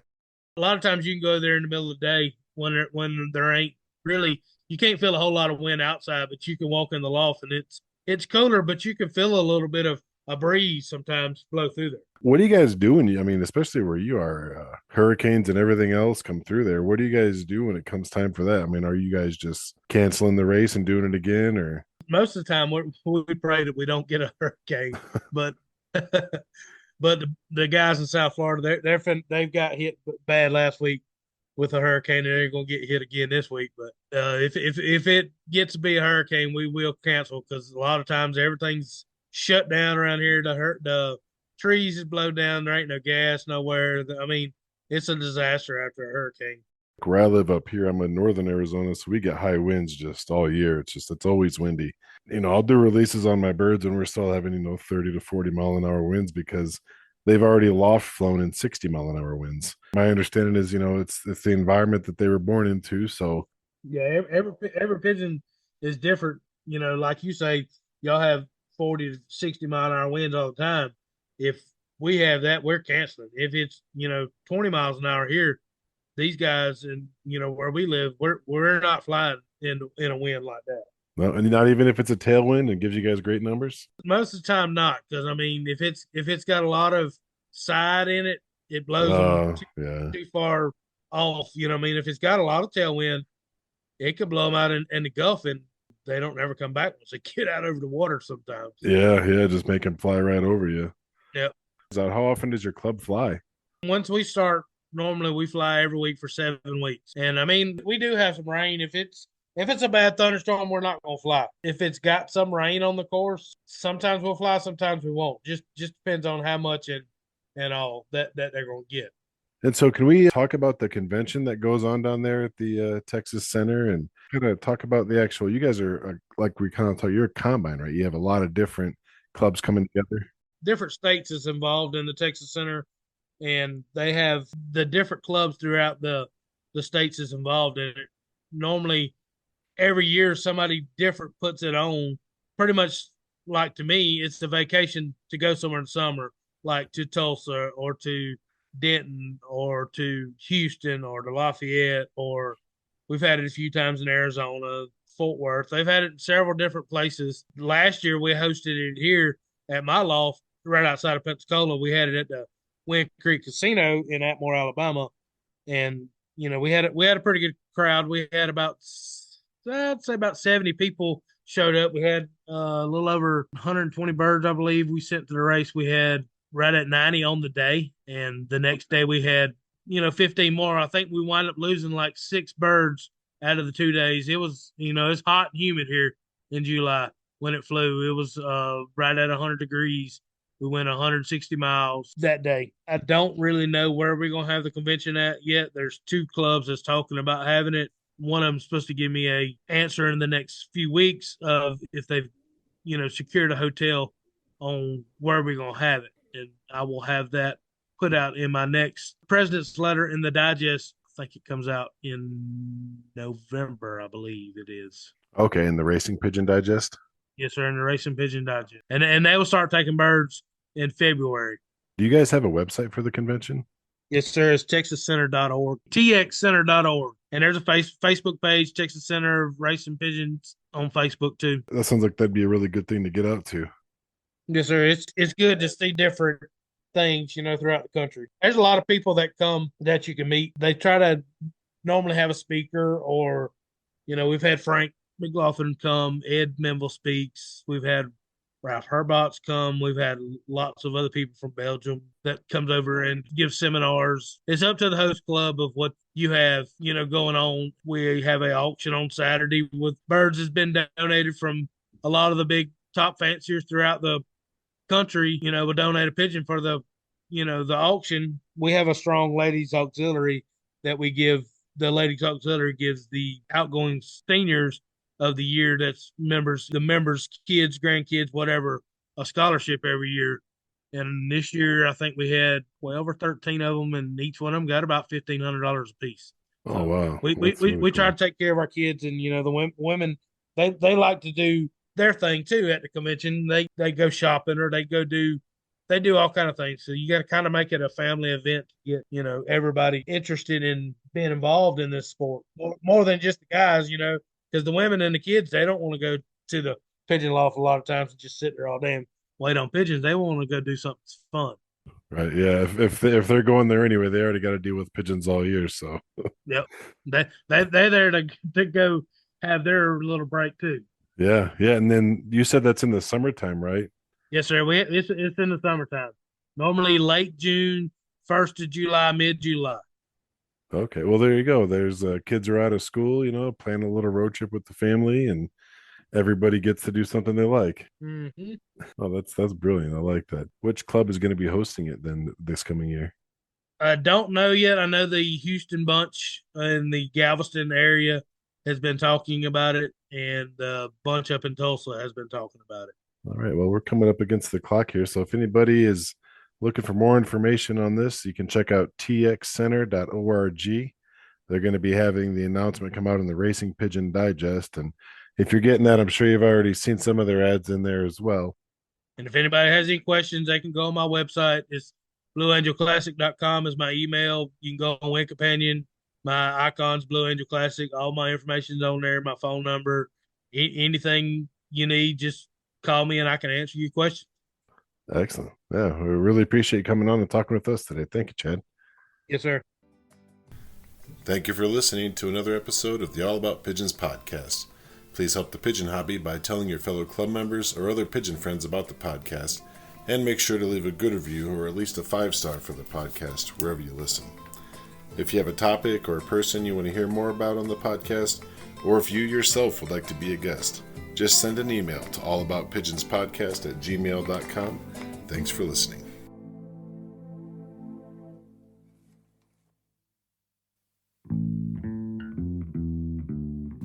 Hello and welcome to the All About Pigeons podcast. We have a very special episode for you today, so stick around. Today we have with us Frank McLaughlin of McLaughlin Lofts. He's also the owner of bestpigeons.com. That's America's #1 racing pigeon auction site. Frank has been at the top of the sport in the powerful Boston Concourse for over 40 years. He has won nearly every possible concourse and national prize, and his pigeons are winning races in numerous countries. The auction site has been a concept for many years, and after the first 2 seasons, it became one of the top pigeon auction sites in the world. For many years, Frank has been asked to speak in multiple countries, and his seminars have become very popular. In 2022, Frank started the McLaughlin Lofts YouTube page, which has grown to over 10,000 subscribers. This allows Frank to offer all his insight, methods, and systems to the pigeon world through his videos. And today he's coming on here, and we're going to talk about how to breed a racing pigeon champion. Thanks for coming on, Frank. Appreciate it. Well, thank you for having me. I'm looking forward to it.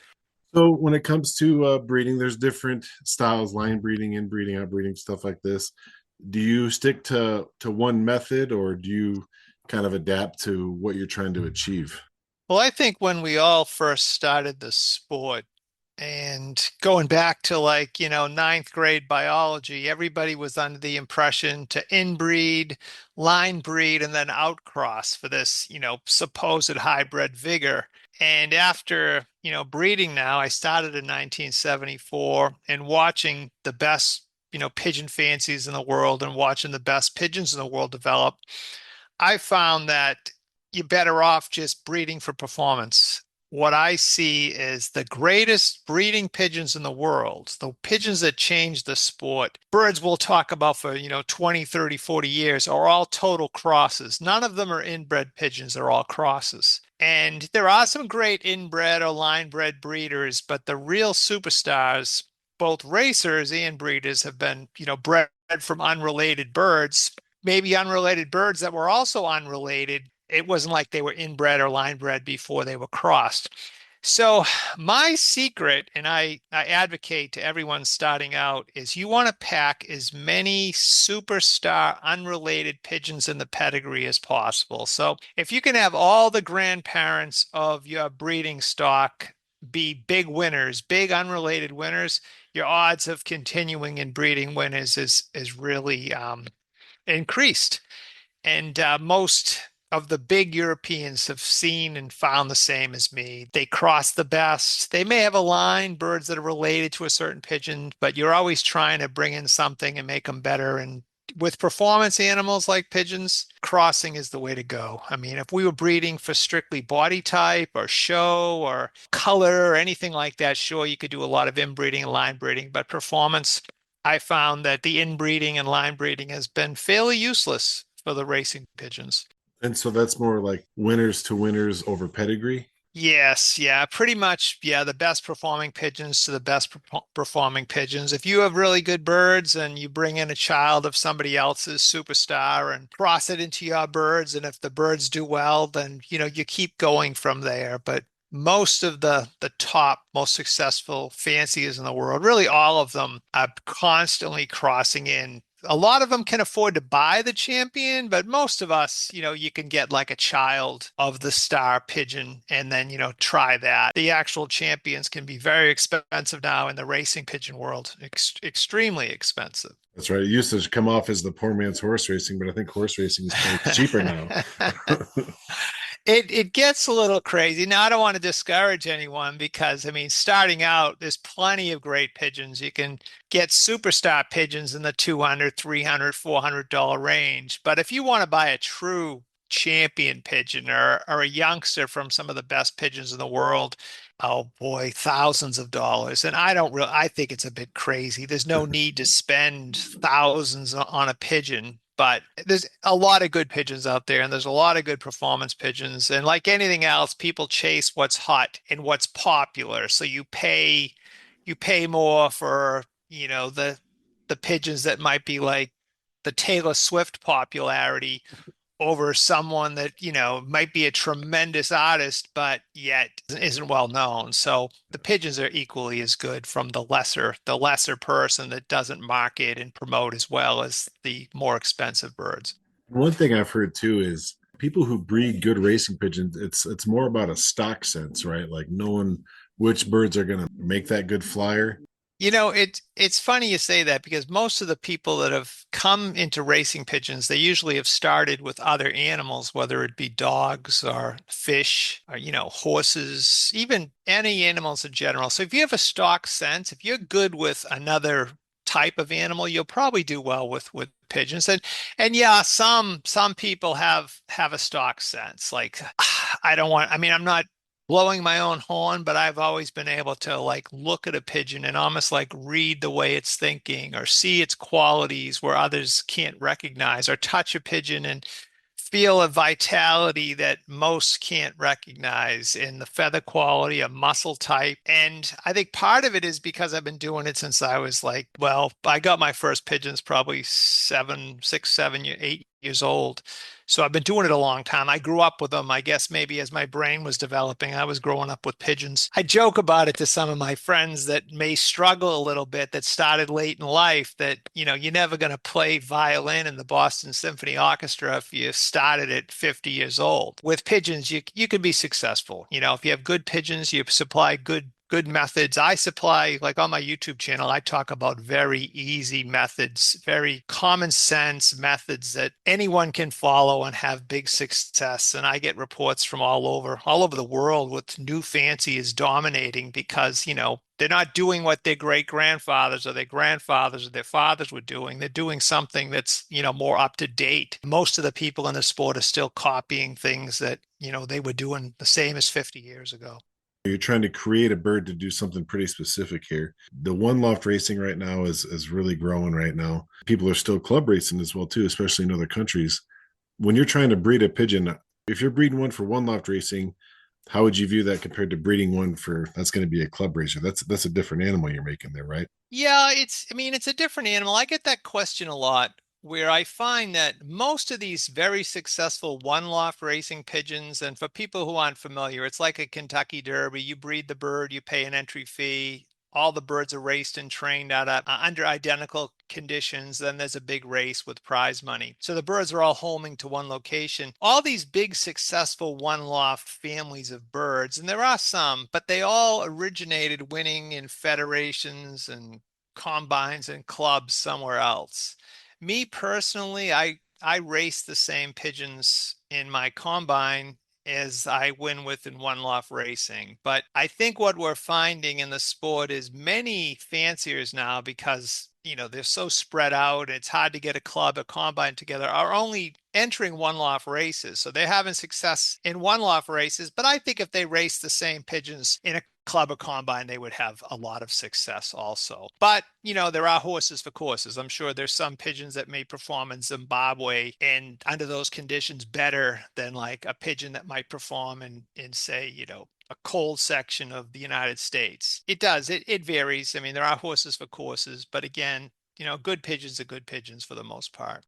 It does seem like a lot of the guys who are in race clubs and really know their birds, they have that advantage when it comes to pairing them up and getting that good bird. And then they will send those off to one loft races and they tend to have good success that way, having the experience with the club racing. Yeah, I think it's really the best way to test them. I mean, many people are just buying good bloodlines and sending them in one loss, but it's an expensive proposition to try to test them when you're paying a big entry fee. But when you race them yourself, you can actually see pretty quickly. The good ones show themselves fast. What I found with racing pigeons is if you have a good pair or some good stock, boy, the good ones come to the top and show themselves very fast. It's a lot easier if you are racing your own pigeons to know, what to concentrate on if you're sending them to other places. Let's get into a little bit of loft management here. When you're not breeding and you are racing, are you separating your hens and your cocks? And is that for breeding purposes or for racing purposes, either way? Yeah, my birds are separated off season. I don't want them to keep pairing or laying, but I do breed. I pair the birds usually in January and I'll let them breed right up until September. So they breed a long breeding season. And if I separated them, say earlier in the year, May, June, the hens would probably still mate up and continue to lay eggs. So I let my birds breed a long breeding season. My racers, I don't pair before the season. I'll let them pair and raise a baby after the racing season, just as a reward, just to calm them down, just so it's more natural. I mean, they can't go season after season without breeding. It's better to let them breed after the season. So my race team is separated from, say, August, right through, I keep them separated all the way. They're only together breeding maybe 6 weeks or so in the end of the summer. The rest of the time they're separated. I raise separate sexes. I don't motivate pigeons. I keep them separated. And then the breeders, they're separated from September to January for the most part. I just put them in flight pens. And they'll live in flight pens. It's easier. Graded floors on pole perches. Winters are really rough where I'm at. Well, not anymore. I've moved to Florida, but where my pigeons have been the last many years up in New England. But my birds are living in pretty much open flight pens with a roof, two sides and a back, graded floors. They're exposed to a lot of the elements, but I don't baby them. I feel it makes them stronger, going through a good harsh winter. And so you said you don't motivate that way. So you don't use the widowhood for motivation? No, it's funny that after all these years, and probably for the last 20 years, I stopped motivating pigeons. Like everyone tries to separate the sexes, let the cocks come home and the hens are waiting, or vice versa, or do a roundabout system where they all race home to go into one section and they get to spend time. All that motivation is a really big waste of time. You help one pigeon, you might hurt 20. The real top fanciers, and some of them have actually taken my advice on this, have stopped motivating them. For young birds, they don't separate the sexes. They race them to the perch. Whatever happens, happens. Their results are super. With me, with the old birds, I race them celibate, it would say. My hens race to the perch. The boys race to the perch. Occasionally they mix and I just separate them up, but there's no such thing as like motivation going on. And my birds have dominated for years racing like that. So they race for the love of home. They race for home. They race for their perch. They just want to be home. And the good ones tend to want to race to the front. And when you have them in super health and condition and their body weight is perfect, boy, they make great speed. So they can fly away from the others. I'm not sure if it's the same in pigeons as it is in racehorses, but my cousin, who's a racehorse trainer in Kentucky, tells me that the great racehorses don't like another horse to get in front of them. They like to stay in front of the other horses. Like it's almost like a drive for the great ones to be in the front of the pack. So maybe there's something with pigeons also, but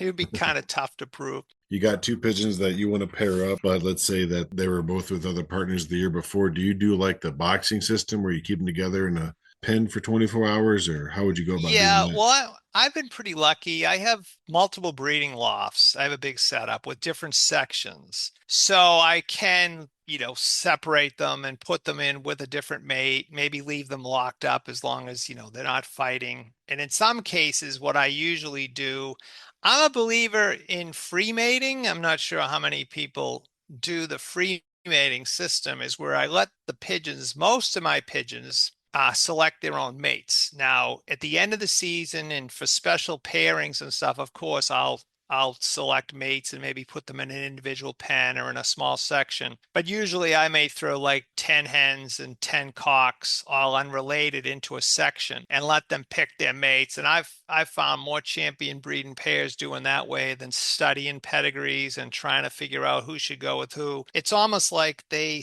select a bird that's comparable to themselves, and also they tend to be happier. If a bird is really happy with its mate, I think they're more vigorous with the raising the babies, and there's more enthusiasm with the whole process. And maybe if you I've said it in my video, I don't want to offend people, but if you're in an arranged marriage or fell in love with the love of your life, you might be have more motivation to work at it if you're with the love of your life. So I think with pigeons, by letting them select their mates, it's there is a benefit to it. And some of the old superstars in Belgium do the same thing. And part of it is because I don't live at the lofts. It's easier for me. I don't have time to rotate pigeons for like 4 days. I only go over in the mornings. But the other part is it's worked great over the years. And then if you have a hit pair, just leave them together and they'll do great.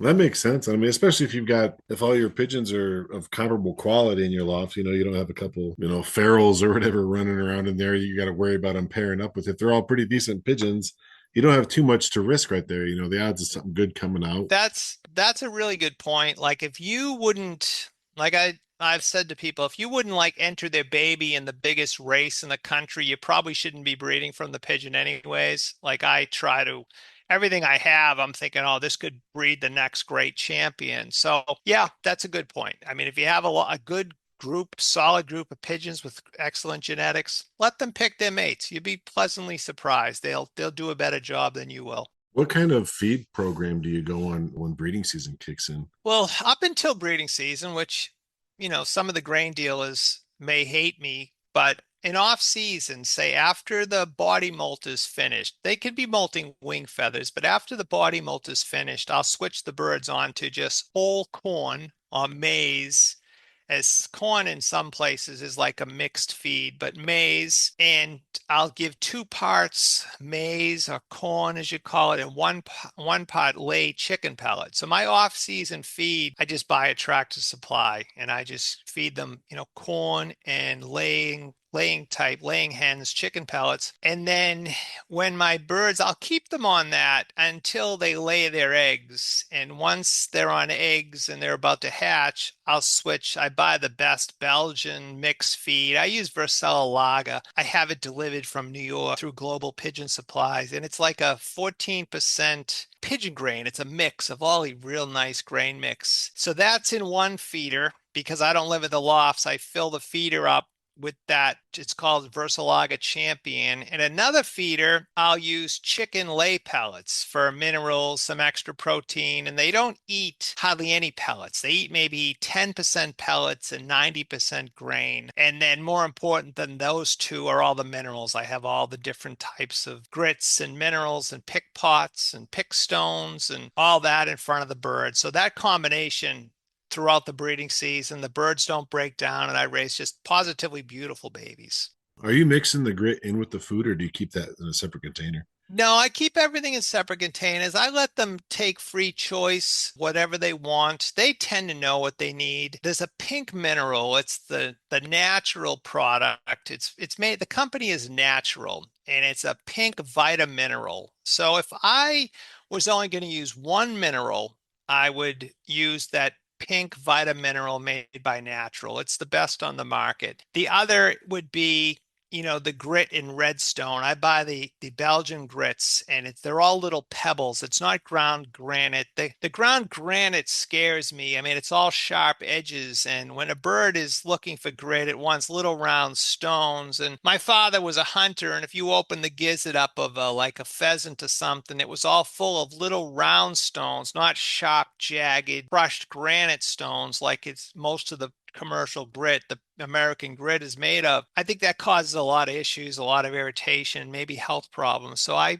buy the Vercel Lager grit with redstone. And then if you can get that and feed the Vitamineral by Natural, it's a pink Vitamineral, your birds pretty much, have what they need. Do you vaccinate the birds in your loft? Yeah, I don't flock treat ever with antibiotics. I haven't used any antibiotics in a flock treatment since 2013. I do vaccinate for everything. I vaccinate before breeding season. It's a combination vaccine. It's a salmonella, PMV, the paramyxovirus, and a bronchial. It's a three-way for respiratory, salmonella, and PMV. I use that before breeding and before the race season. And then when I wean the babies, I vaccinate them with a PMV rotavirus. And most of the world is now saying that the rotavirus is the root of all young bird sickness. So if you can vaccinate your babies at weaning with the rotavirus and the PMV, plus I give them the pigeon pox at that time too, so I don't have to worry about that if they're going off to races. I'll do that at weaning, and then before the race season, I'll vaccinate the young bird team with the PMV, salmonella, bronchial, which has, the three-way with the salmonella, the respiratory, and the PMV. But I keep up with the vaccines. As I wean every baby, I vaccinate it. I vaccinate it and I hit it for pox. So I stay ahead of it. PMV is pretty scary. I know there's some lofts that still don't vaccinate for paramyxovirus, but one fancier will have it and you'll bring it home with your clothes, and you'll get wiped out. It's so deadly. I fear it so much. So I always stay ahead of the PMV vaccines. That's really good to know about the young bird syndrome, though. That's always just been kind of a mystery. So it turns out it's coming out to be the rotavirus, huh? Yeah, the biggest vets in Belgium and in the world now have all come to the conclusion with all the testing that the rotavirus is the root of all evils. Like, it opens the door for all these different problems. So the birds vaccinated at weaning with the rotavirus have a lot less incidence of young bird sickness. So if anybody out there is listening, I would start there. PMV rotavirus, first vaccine of their life, and you'll be, pretty far ahead of the game. I know you open loft breed with that, but when you do come to pair them up, what kind of genetic markers like eye sign or even wings and stuff like this, feather quality, are you looking at anything like that? Yeah, I mean, my pigeons, going back to when I was a kid, I fell in love with a pigeon. Man in Boston owned the bird, and I fell in love with the bird. And he was a dark checker with a single white flight, and he had a big wattle, and he was just special.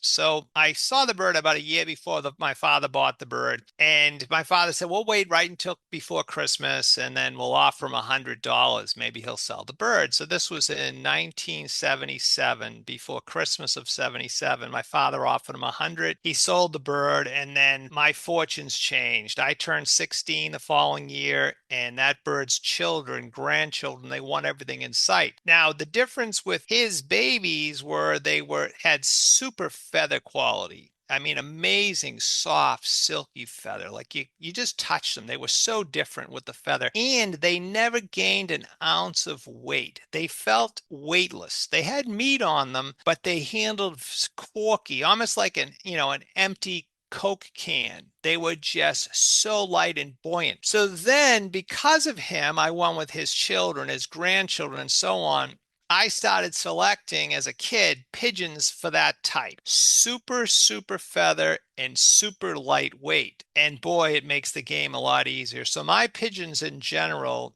have great feather and are very corky. They handle like they're ready for a race even in the wintertime. And when you're training birds or you send them out to places for one-off racing, it's so much easier to condition pigeons like that. It makes the game so much better if you select the right bird. So my birds, what they all have in common is great feather quality, super buoyancy. I mean, they have rich, strong eyes, but I'm not so much into the eyes like I may have been, 40 years ago. I've seen every imaginable eye breed superstars, and nobody can look in a pigeon's eye and pick a champion. But if I have a choice between a richly colored eye with a lot of vibrant colors, of course, always pick the bird with the more richly colored eye over a washed out light eye with light colors. It's just health and vitality and quality. The richer eye is probably a higher quality pigeon. What about age of the birds? Is there a certain age when even if a pigeon is still breeding, where you just kind of retire it out of the breeding loft because it might be getting too old? If they're really great, I mean, I've had hens breed big winners at 10 and 11 years old, even the boys, into their teens.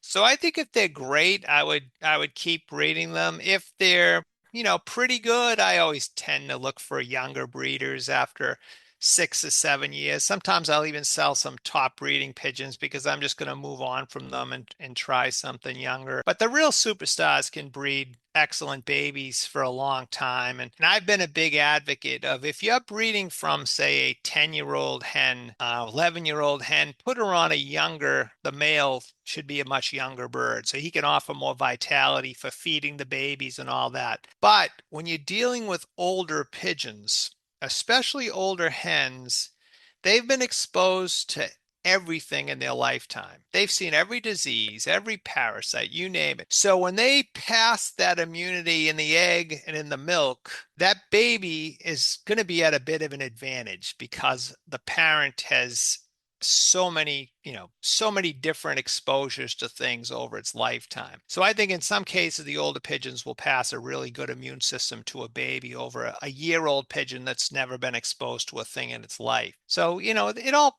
plays a part. And, we're guessing with some of it, but I will breed from some older pigeons. I'm trying to think what I have right now. Probably my oldest will be about 10. Since I was moving to Florida, I sold a lot of my older breeders because I just thought of, the thought of moving them to a new place, and it might be easy to sell them and start with younger birds. But if they're good, keep them, keep breeding them, and hopefully they'll breed good right into their teens.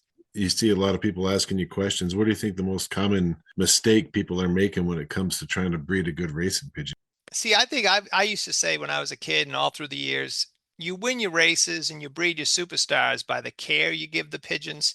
You can't neglect them half the year and then expect them to race or breed well. They have to be in great condition, super health, form, have everything they need. And I think the best, make sure their birds are well cared for year round. That's going to really help. They have to have a perfect molt. If I have a pigeon that grows in a bad feather, doesn't finish the molt, just doesn't molt right, I won't even breed it the following year. I'll let it molt again. I won't breed a bird that doesn't have a perfect molt. Something was wrong with the pigeon. And I think new people make the mistake that, maybe the care's not there. And then when they do have babies, I leave the lights on 24 hours a day. I have the waterers on heaters so they don't freeze. So there's food, there's grits, there's minerals, and water and lights all winter long, all the time. So if they need it, it's there. And that is really important. You don't want to stunt them. If they miss one feeding, the babies, it'll stunt them. So I'm really,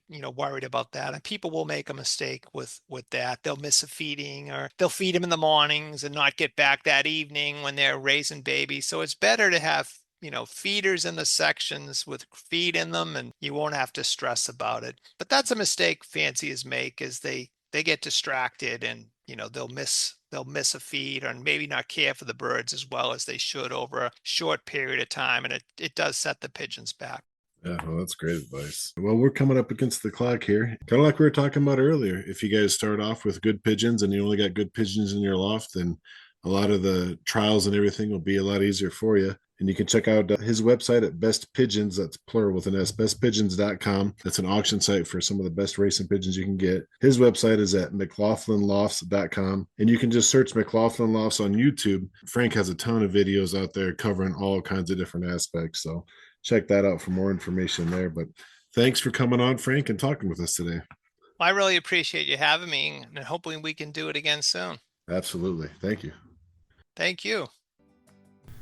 Thank you for listening to another episode of the All About Pigeons podcast. Please help the pigeon hobby by telling your fellow club members or other pigeon friends about the podcast, and make sure to leave a good review or at least a 5-star for the podcast wherever you listen.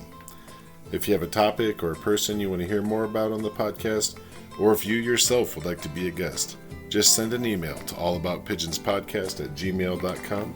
Thanks for listening.